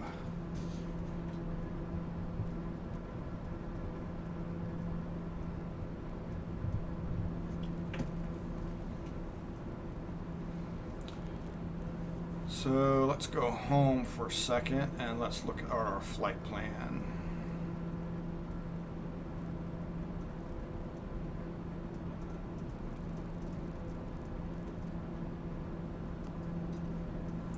BIVT.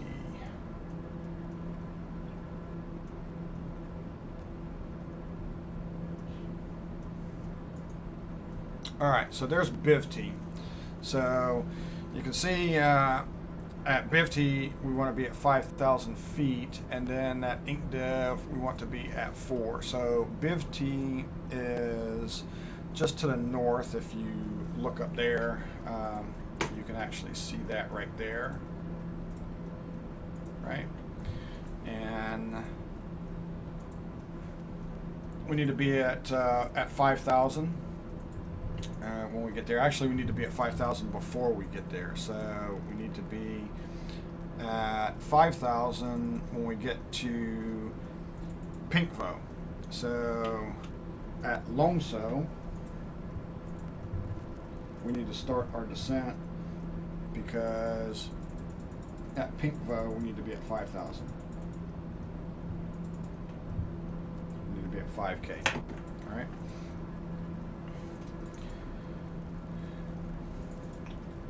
And we still have a little bit of time to get there, so we're still all right with that.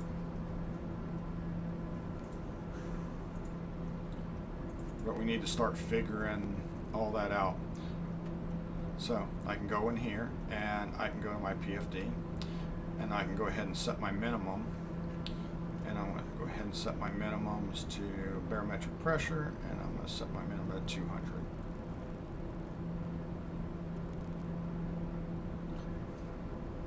All right.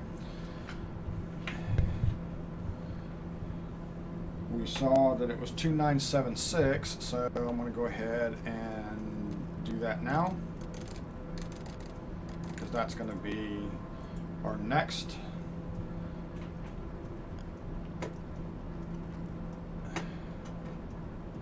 Nine, 7, 6.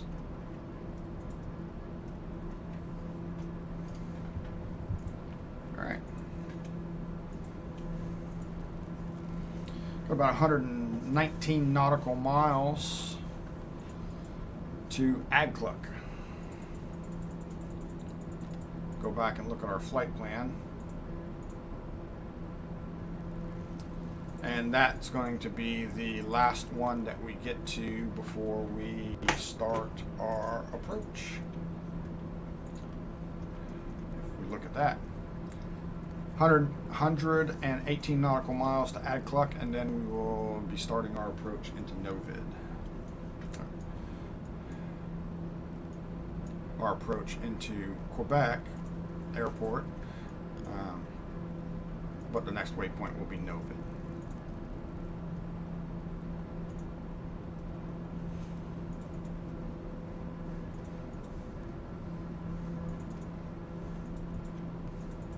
And we can get rid of our chart. So let's go home and let's get our chart. Let's put our map back up there. There we go.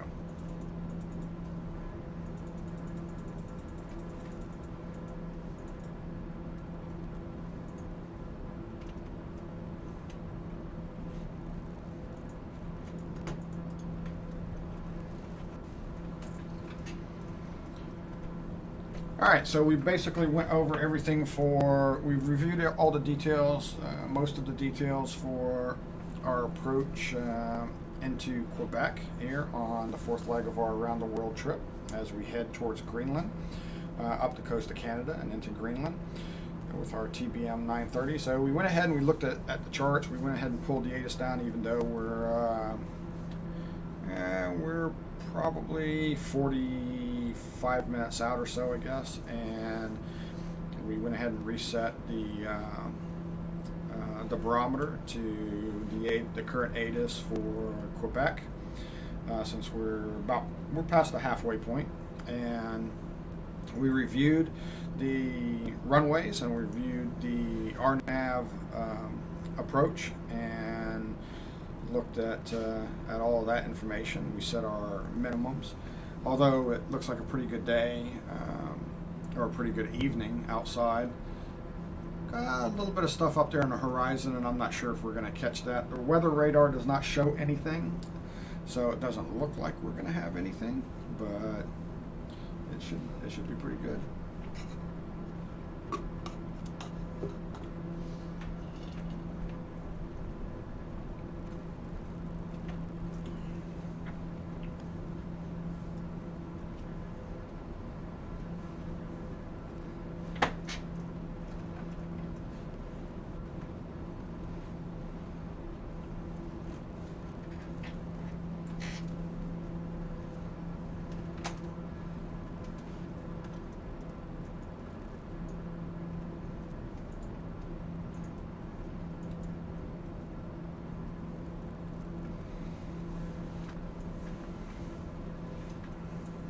Been a quiet night. I've not seen too much traffic out here. Not seeing any controllers online, although Boston is online, but that doesn't interfere with us. If I pull this up, we should see a map here, right? And if I zoom in, should be an overlay that shows the controllers. Overlay. Airspace boundaries. There we go.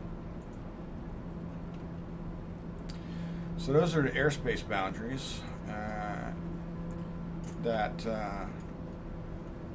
the controllers are in charge of, and when they're online they turn and you're near them. When they're online and you're near them, they turn a different color. But if we crossed into one where there was active, then it would be like a blue or something like that, and we would see that there. So we're coming up on Montreal. Montreal is going to be off to our right over here. We should probably see some city lights from Montreal. I'll go ahead and do an external view here in just a second. We do have a little bit of weather showing up on the map right here when we look at it, but doesn't look like that big of a deal. Quebec, there's our destination. Montreal is our backup, but it doesn't look like we're going to actually need Montreal in this particular case. So let's go ahead and close that, and let's jump out here and take a look outside and see if we see Montreal. All right.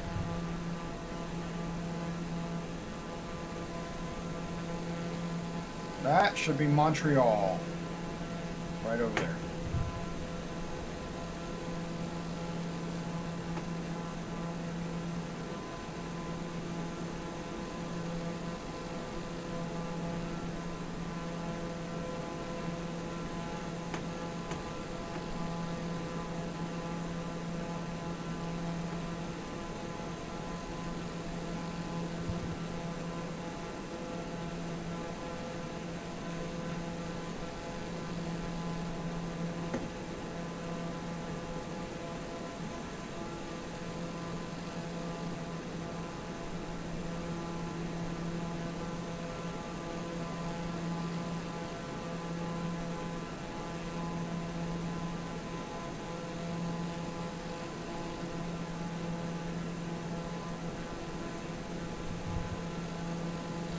Beautiful colors on our 76th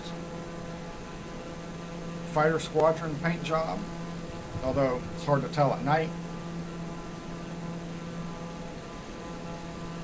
But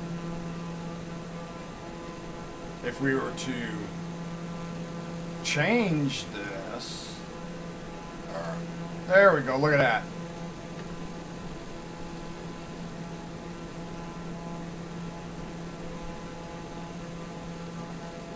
There's sunset over Canada.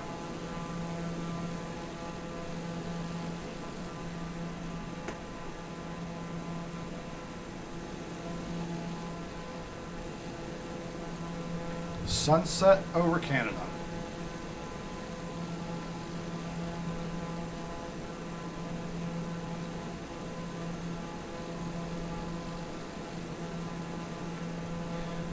Look at the reflection on the tail, on that chrome.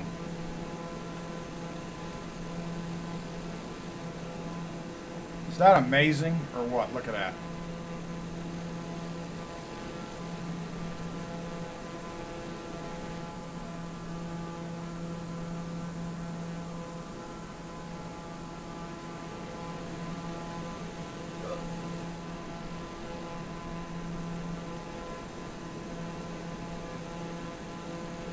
That is just amazing.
A lot of farmland out there. A whole lot of farmland.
What is the maximum tailwind for landing in a TBM 930? What do you think that is?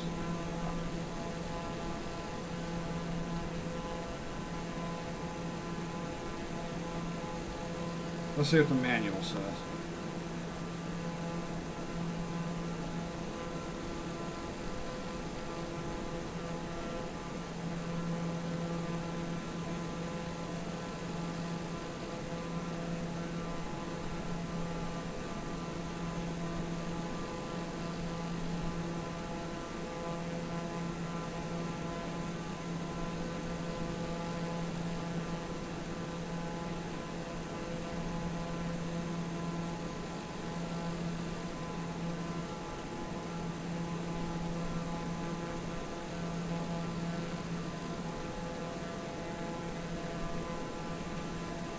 Pressure conversion. Let's see. Operational limits. Oh, of course I can't jump there. I have to scroll to it. 2.6.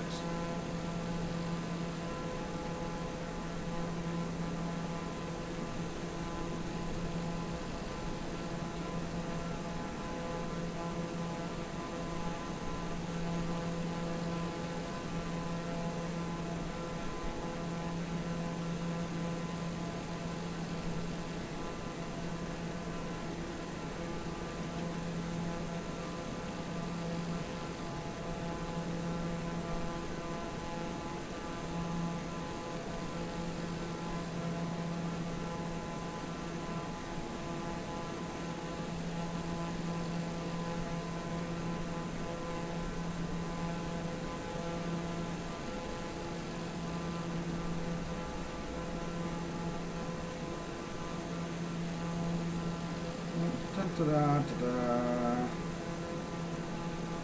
Seating limits. Cargo limits.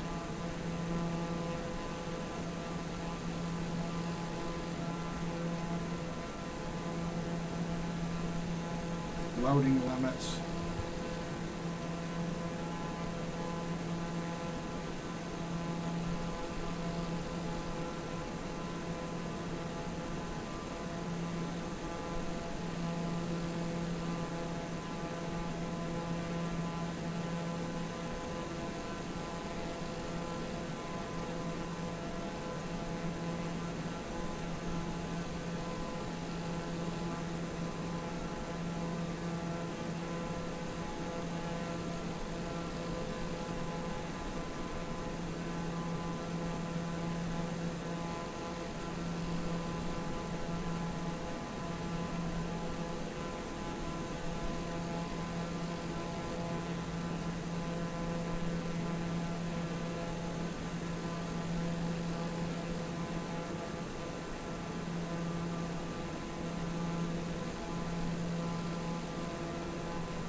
Wow.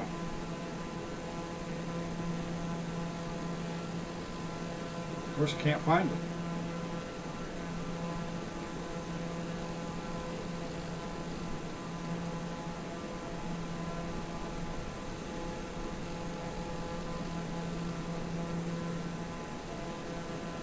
Everything else in here.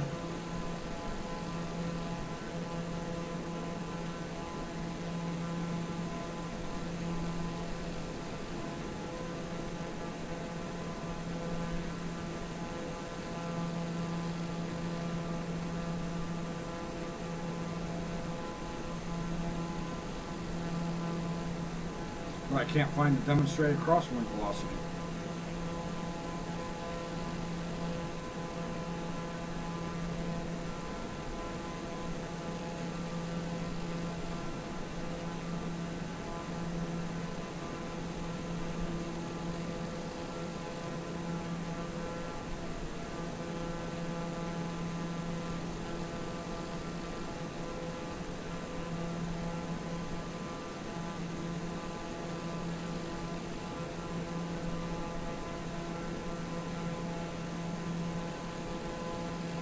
And you can't do a search, text search on the phone, which is crazy.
Alright, we're getting close. We're getting close to where we're going to be starting the arrival phase.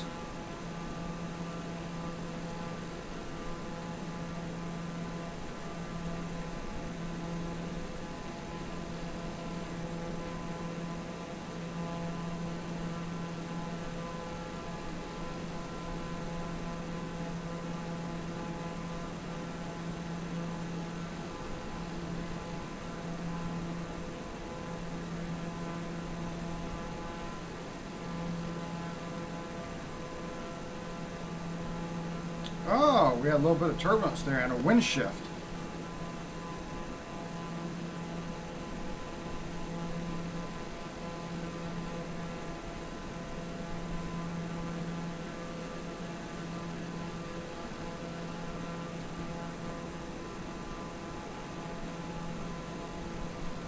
Now we got it hitting us right in the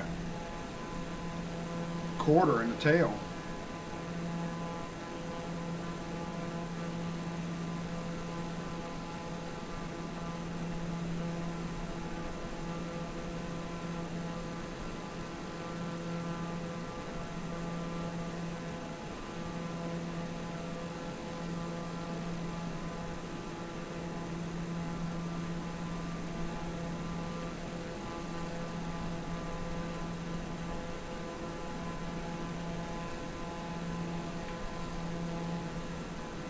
Pink Vo, Lomso, let's see where we Ink Dev, Lomso, oh there's Lomso over there, okay.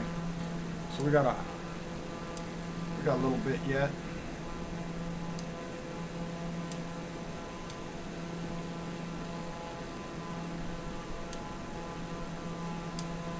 Before we will need to descend to 5,000.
All right.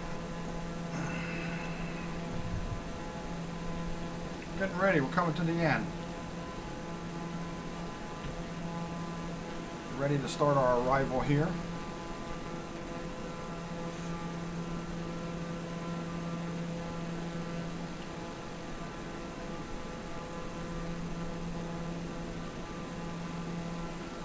We still don't have a controller.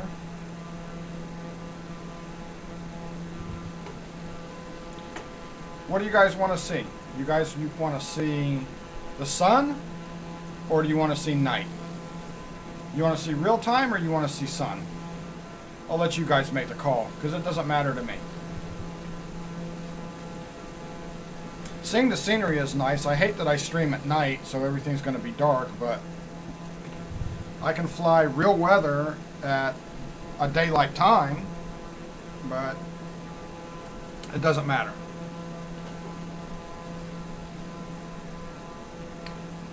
Boy, that sun going down, you can see the yellows and the chrome. You can really see it. That's kind of amazing. Look at that. It really reflects that sunset. Really changes a lot of the hue and the color. You can see from this side to the side with the sun. Look at that.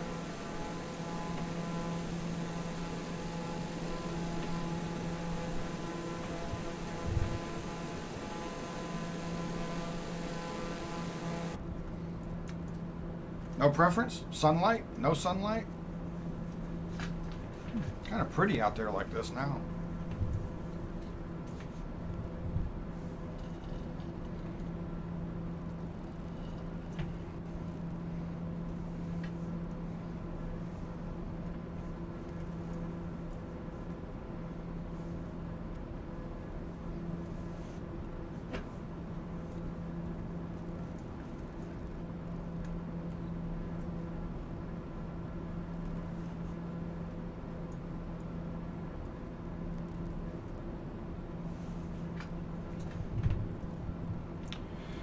Alright, so there we are on our nav graph chart, and you can see the green line is marking our arrival sequence, and we're just about ready to start it.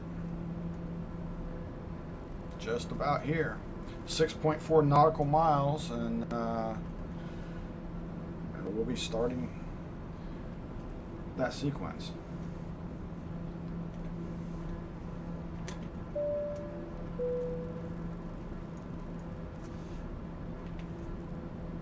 Our cabin crew and passengers know that we are going to be starting our arrival.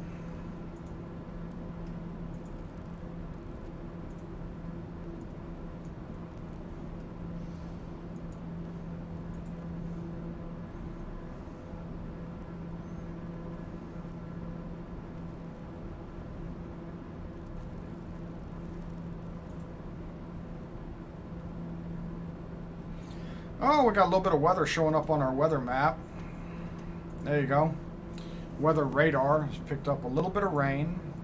We may hit just a little bit of rain as we come into Quebec.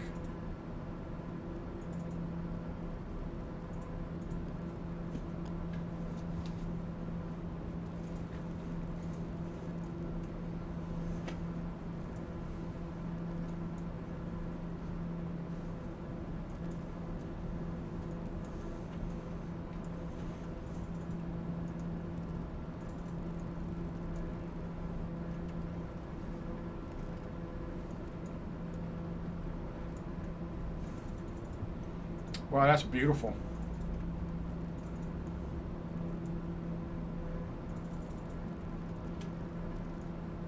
I think I'm going to fly a sunset. A sunset, and that is amazing. Those colors are absolutely amazing.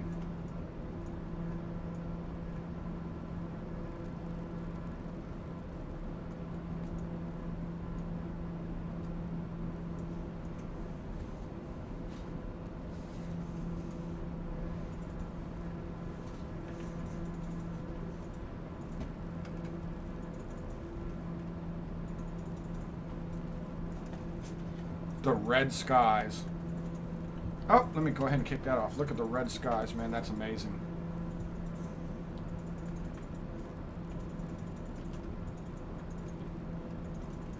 Truly amazing. Beautiful.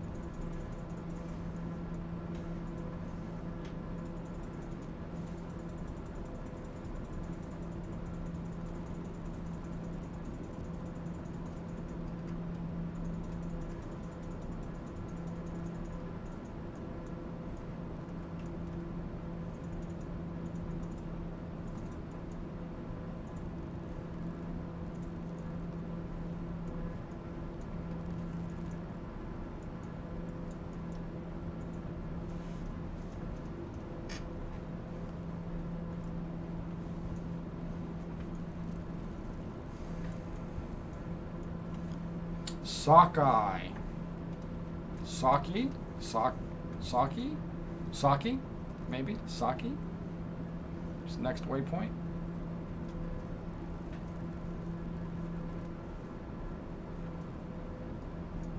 Sokai? Saki? Sokai? Soki? I don't know.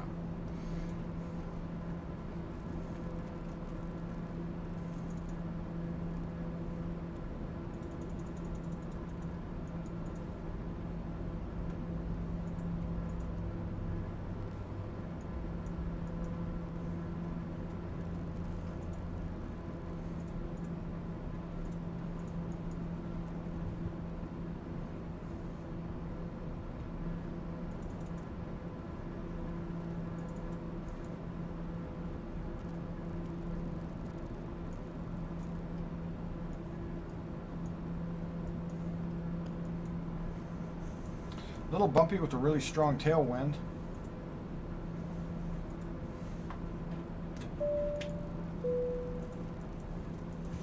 Might want to fasten up those seat belts.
We might clip the bottom of these clouds.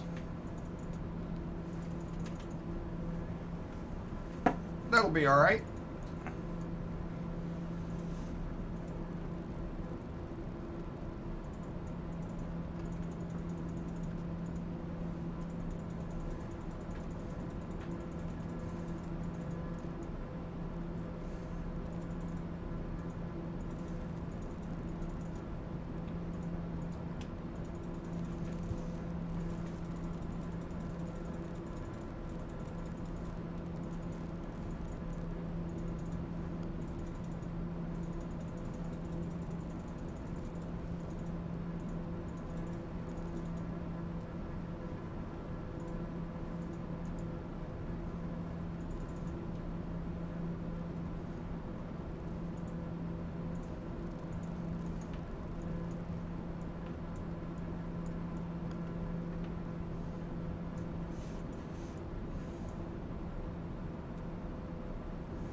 Okay. We're now onto Ketru waypoint. Yeah, we're gonna catch the bottom of this. Wind increased a little bit, but it's still on the same heading. Not bad though. That sun's setting a little bit more. Look how beautiful that looks. Absolutely amazing.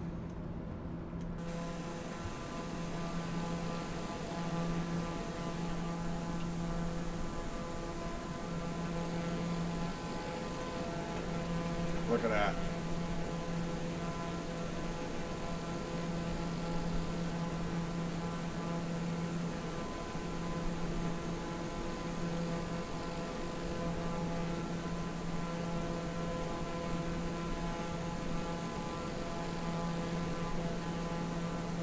Beautiful sunset.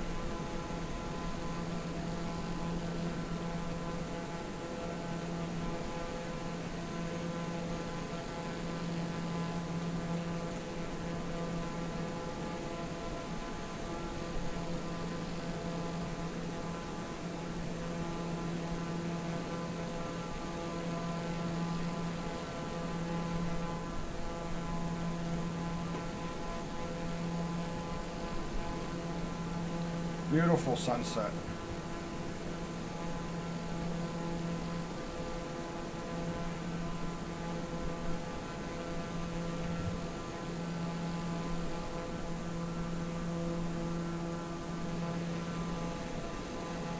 And there's our weather out in front of us.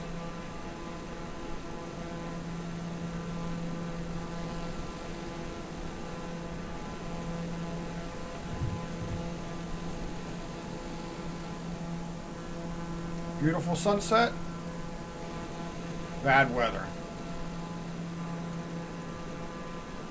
Beautiful sunset, bad weather.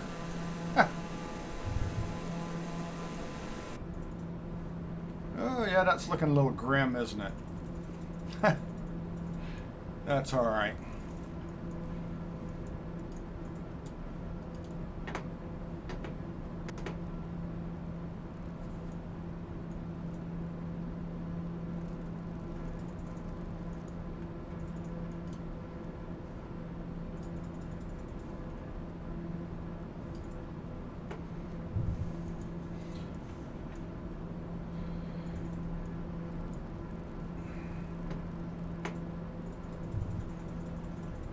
Oh yeah, that's getting ugly now, isn't it? Of course it is. Of course it is.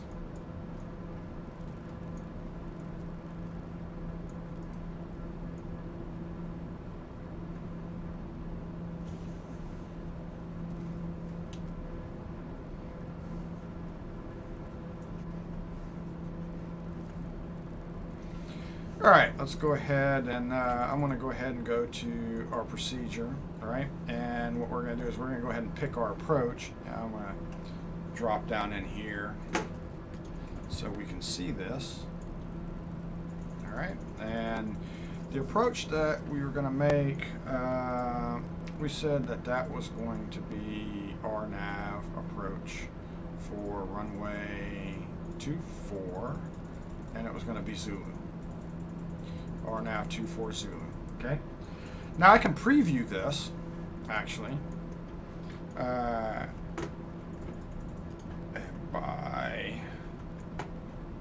can preview this by doing this. Oh, you got to be kidding me. That's not good.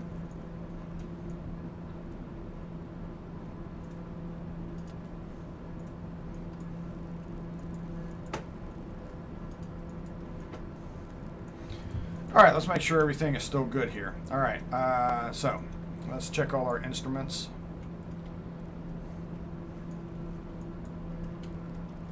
All right, everything looks good. Power, everything, radios, everything's still good. What are we still broadcasting over here? We still, there you go, TAWS system's back up. Everything's back up. All right, let's go back over here. I noticed that glitch before. Looking at the procedure. So let's go back to approach and let's do this. Let's do a preview and let's show on the map. All right.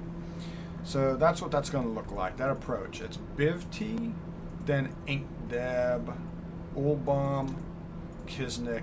So that is what the approach looks like, and that's when we're going to activate it. We're going to activate it when we get to BivT. All right. So I'm going to go ahead now that I've looked at it and I know that I want it. I'm going to go ahead and load it.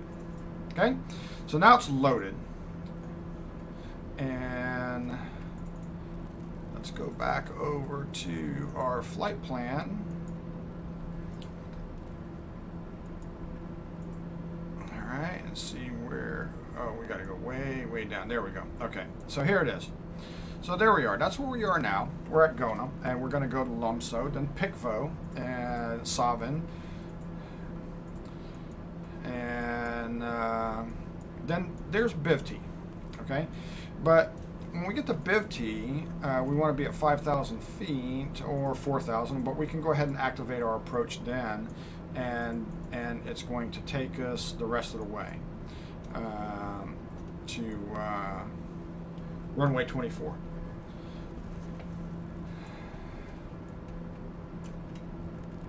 So we'll wait until we get down here to BivT, and when we get there, we we'll kick that on. Wow, it got dark quick, didn't it?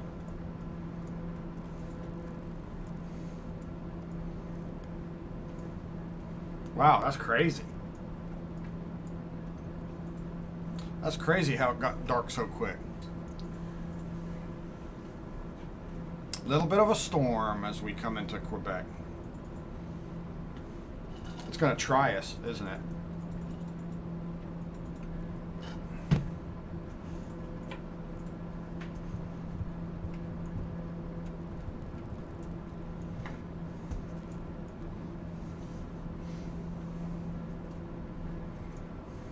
It most certainly is going to try us.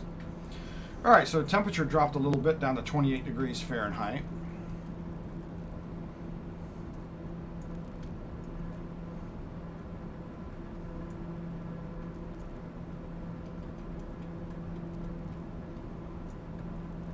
So let's go ahead and just to make sure, let's go ahead and kick that ice light on. Make sure that we don't get any icing out there, just in case. We probably won't. It's not really, I don't think it's going to be really that cold to get any, but you never know if it's going to rain and it's 28. Maybe a little bit, but the skin temperature is going to be pretty good.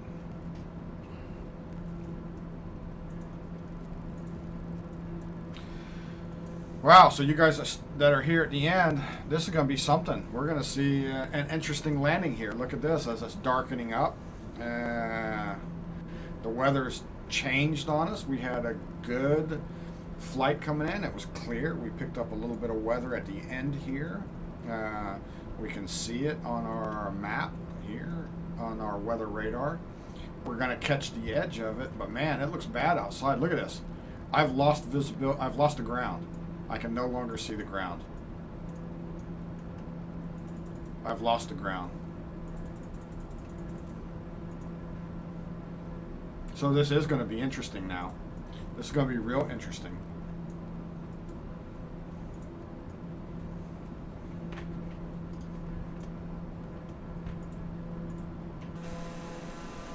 Yeah. I can see it a little bit down there.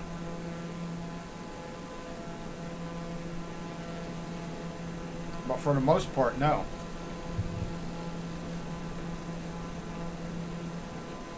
I can go ahead and cut the strobe lights off. Cutting the strobe lights off is going to keep us from getting blinded in a cockpit, since it's getting dark out there. Look at that. That's the taxi lights. That's the landing lights. That's kind of what landing lights do in the clouds. They kind of blind you. Oh, look at that. How do you like that? Wow, we just broke out. That was amazing. Did you guys see that? We broke out those clouds. Wow, that was cool. That was really, really cool. Get our strobe back on. That was awesome.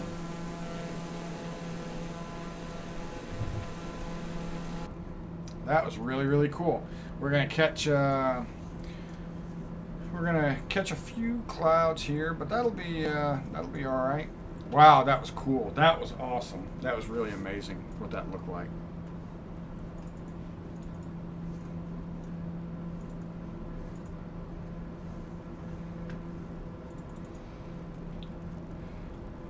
All right, let's zoom in here a little bit. We'll get a better look at what's going on here.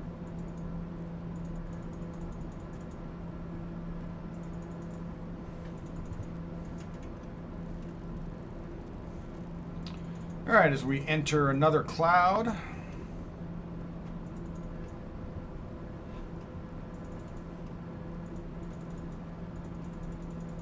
and our visibility goes away.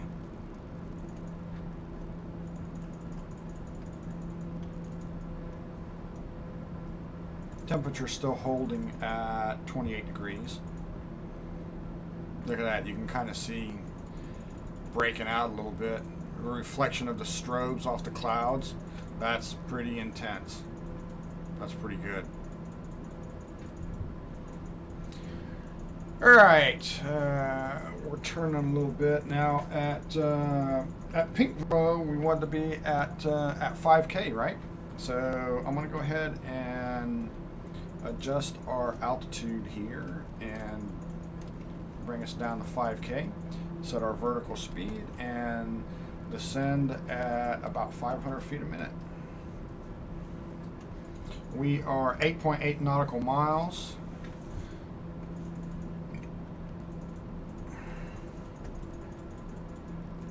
I'll go down a little bit more.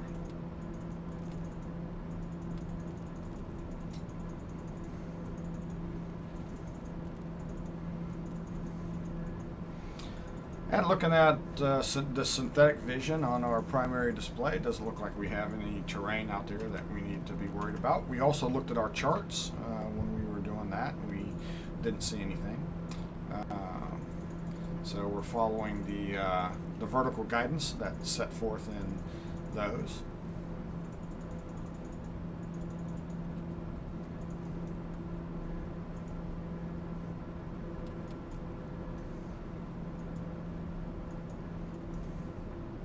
All right, within 1,000 feet of where we want to be.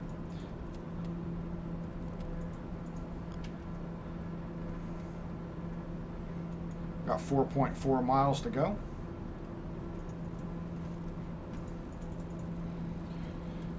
And we zoomed in on our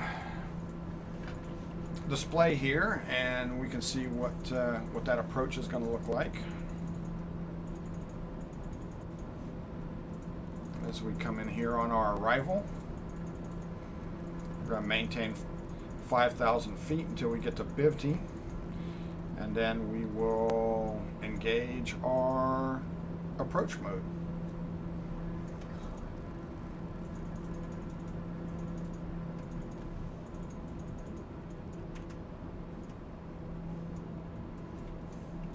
Going to go ahead and throttle back a little bit, reduce our speed.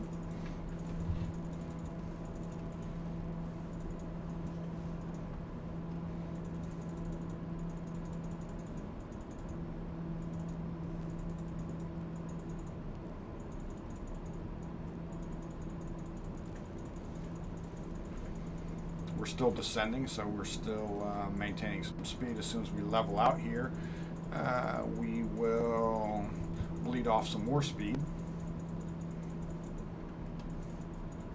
So about 350 feet of our target altitude for this phase.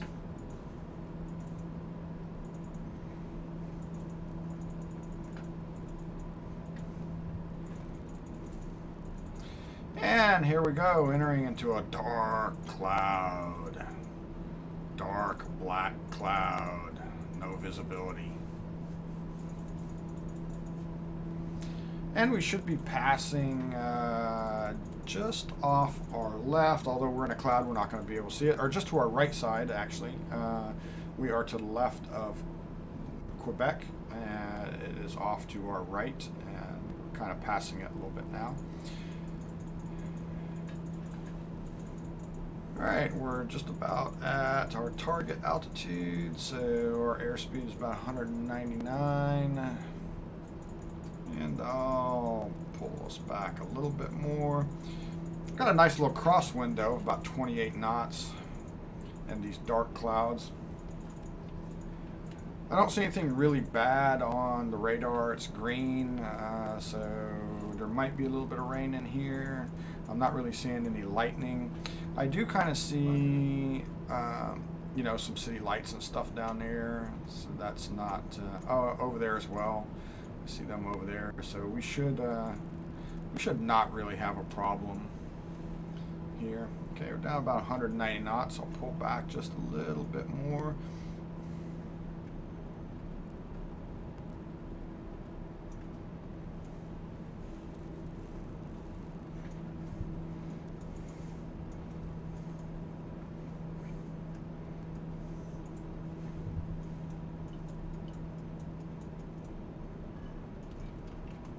All right, do we have any predictions on what the landing is going to be? For anybody here in the stream, you can hit exclamation point predict space minus and a number. It's going to be minus a number because I'm descending, right? And if you think I'm going to land at 100 feet a minute, it would be exclamation point predict space minus 100. If you think it's going to be more, put that in. If you think it's going to be less, put that in. If you think it's going to be a very, very soft landing, that would be like a minus 50. If you think it could be a very, very hard landing, that's going to be minus any number up to that. You just can't be positive, because a positive number means I'm climbing, not landing, right? So you cannot land with a positive number. That's impossible. It's got to be a negative number. So keep that in mind if you want to do a prediction.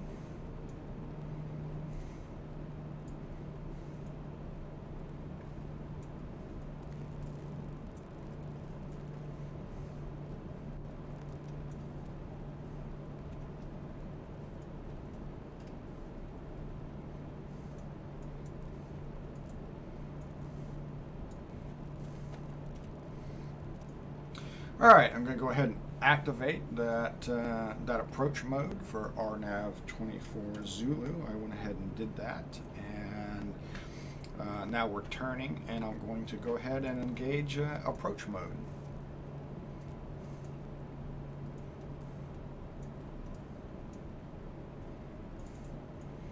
All right, we're below 150 knots, which means that we are clear for using our lowering our landing gear. I'll keep us right here about 145, 146 knots. I just turned our landing lights on. You can see our landing lights there. Quebec traffic, November 65 Juliet Whiskey. We are lining up on the approach for runway 24, RNAV 24 Zulu approach.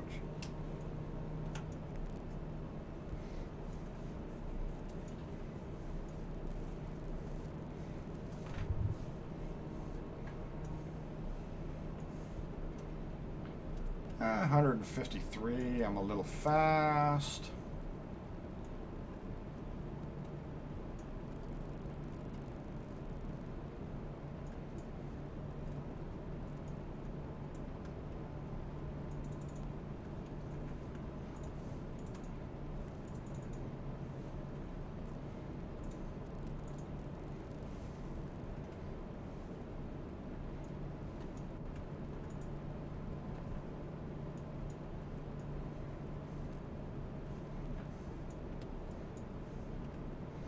All right, I'm going to set my altitude down.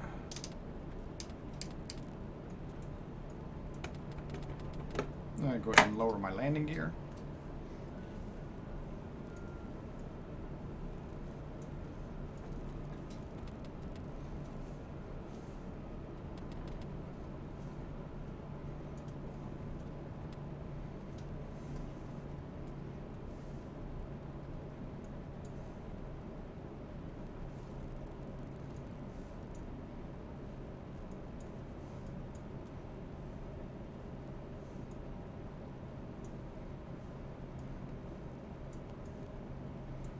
As we slow down here, just about the flap speed, just about inside the white arc, and it looks like we're just starting to break through.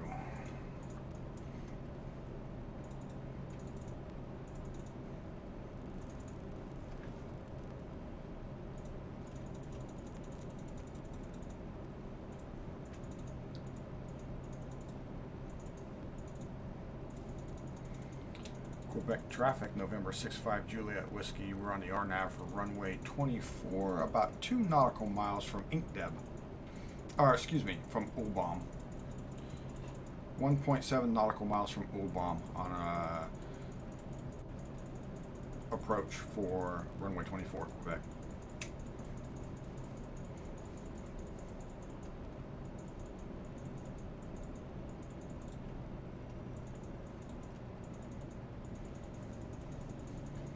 Alright, so our next altitude is going to be 1,220 feet.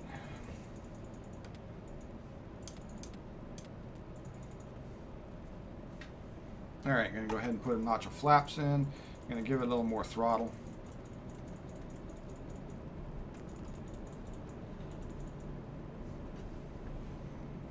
All right, we can come in here and zoom in. See where we are.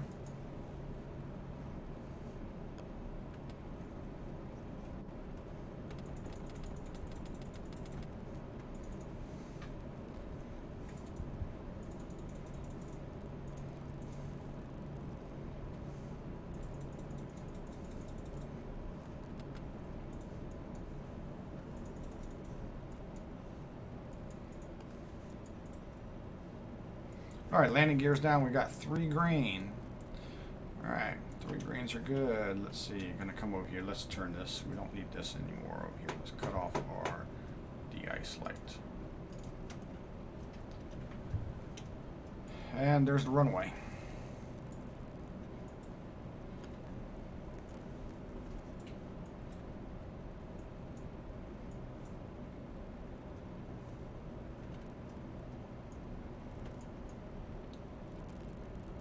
And we should capture the glide slope.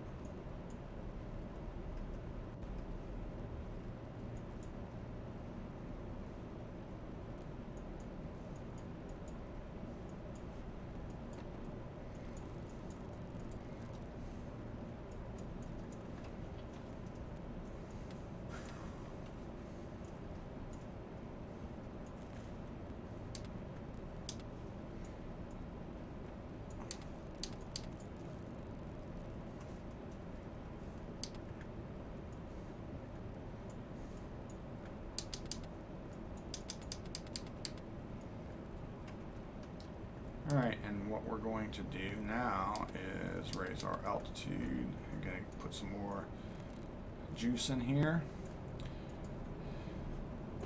Go here, zoom in. We're looking good. Gonna drop another notch of flaps in. All right, we got our landing flaps in. Give us some power.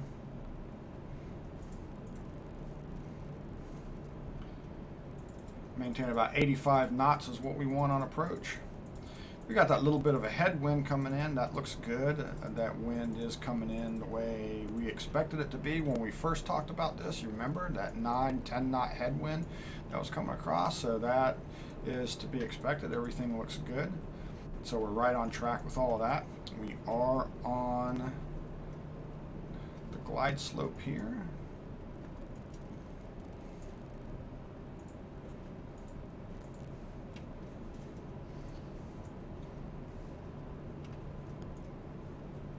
All right, landing lights are on.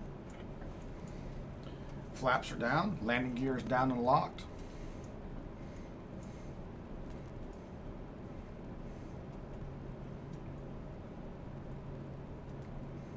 Still sitting on the glide path.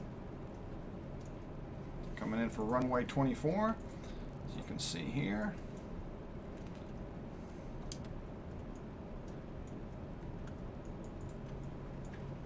Still looking good. A little low, but still looking good.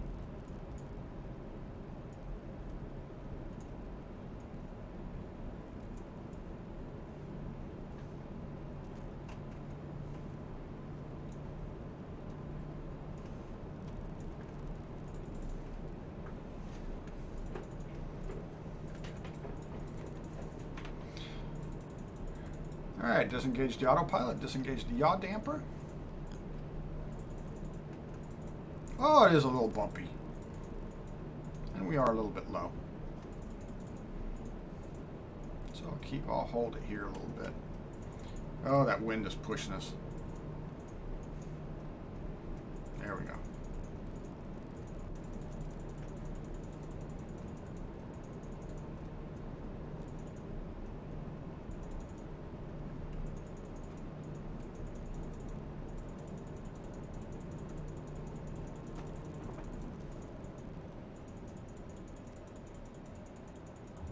Look at that.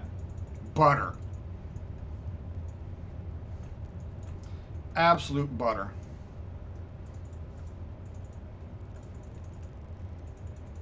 It doesn't get any better than that. Look at that. butter.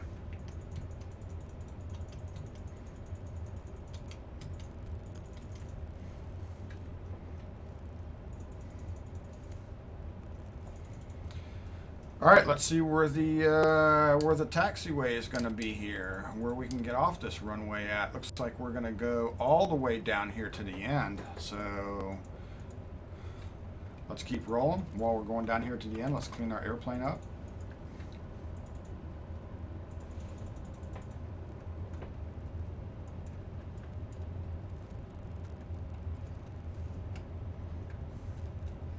We will be crossing this runway, so let's take care, make sure that there's nobody here.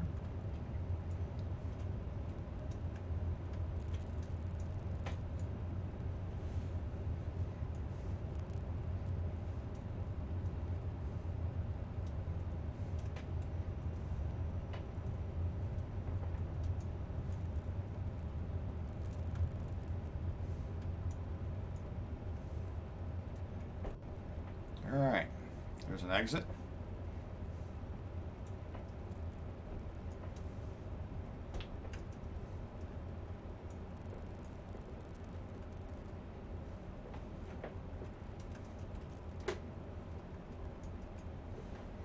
All right, we're off the runway. Let's go ahead and clear this. Let's get our taxi lights on. Reduce a little bit of glare here.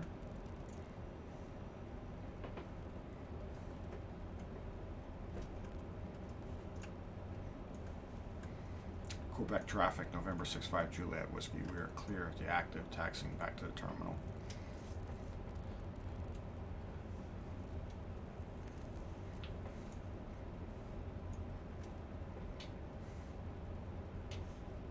All right, we can look at our map and we can see where we need to go here.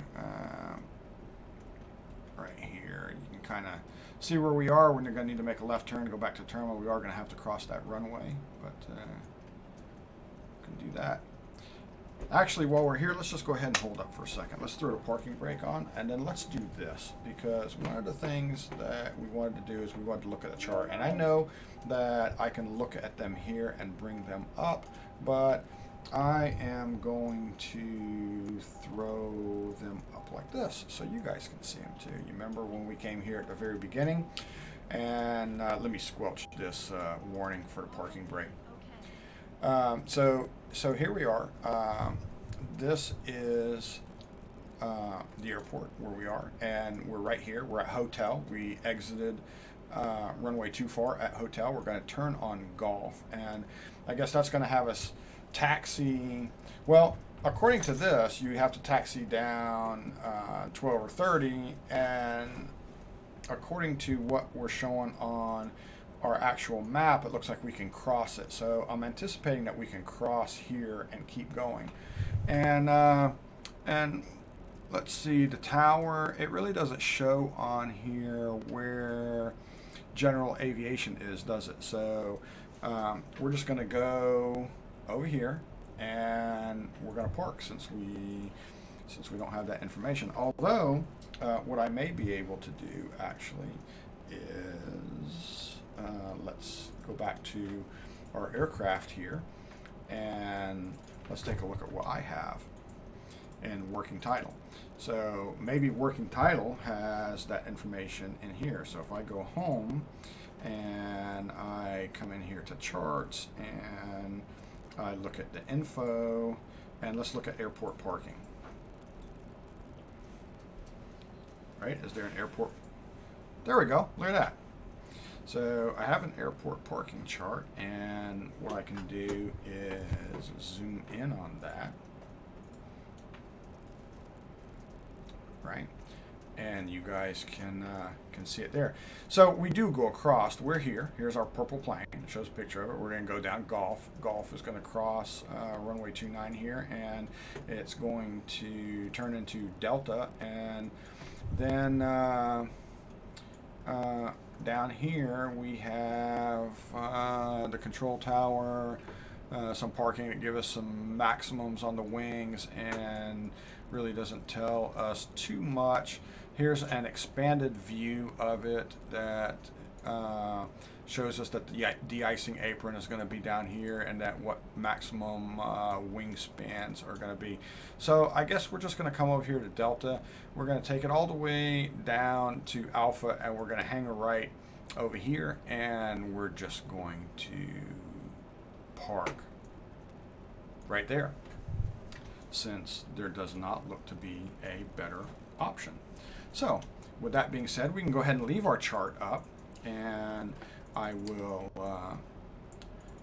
I'll zoom in on it a little bit there, so we can kind of see where we're going, and then give us a little bit of power, kick my parking brake off, and let's head on down.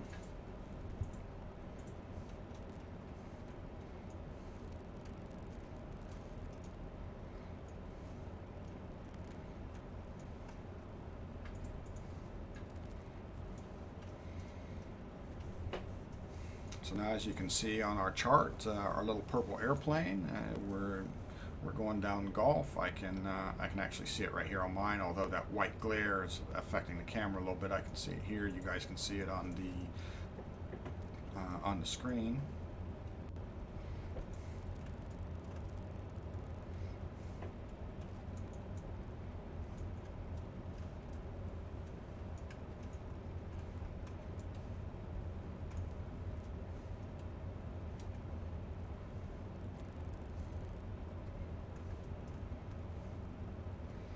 All right, so now we're approaching 1129. So we have to stop here. There's two solid yellow lines on our side and two dashed lines on the other side, which means that we have to stop. Traffic coming the other way does not stop. So what we're going to do is we're going to look over to our right. We don't see anybody coming. We're going to look over to our left. We don't see anybody coming. We're going to call airport traffic. Quebec traffic, November 6-5, Juliet Whiskey, holding short at 1129. We will be crossing 1129 Golf onto Delta. All right.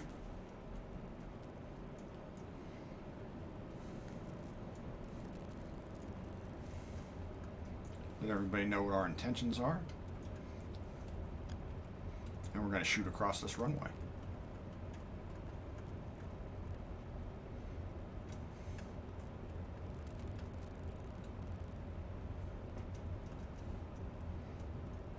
All right, and now we're on Delta, so we're going to let everybody know that we're clear to runway. Quebec traffic, November 6-5, Juliet Whiskey, we are clear of 1129, taxiing Delta Alpha to parking.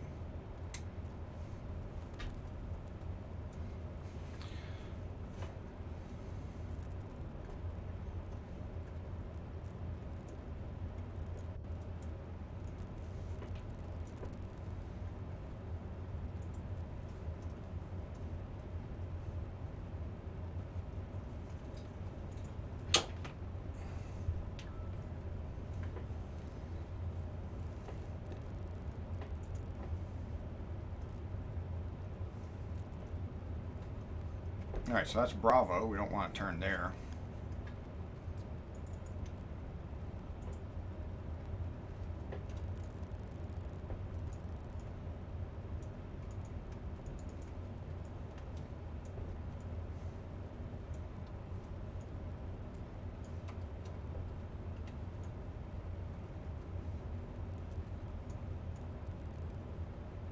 All right, and this is where we do want to turn.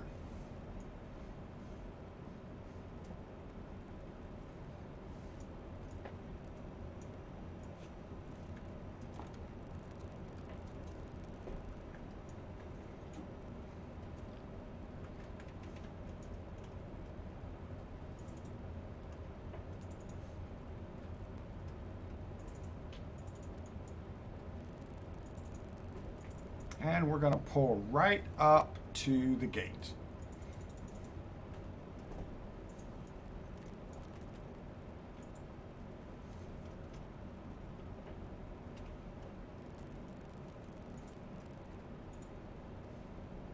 There's the yellow line.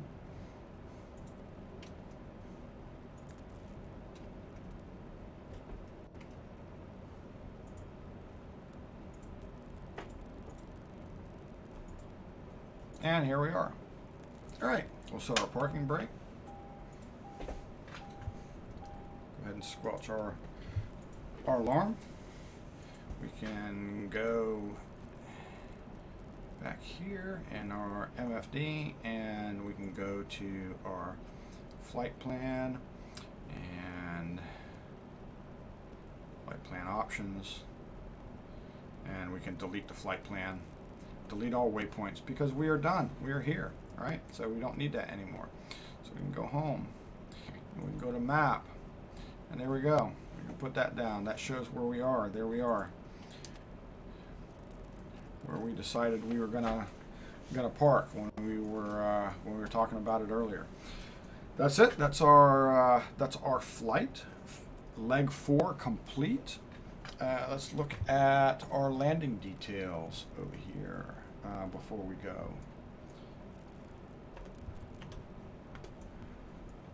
All right, here we go. Let's see what we had here. Look, a landing recorded at minus 79 feet per minute, 77 knots.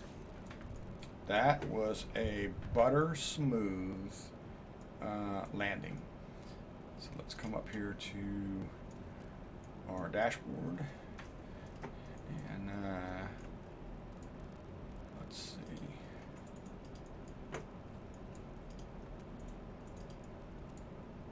Look at everything.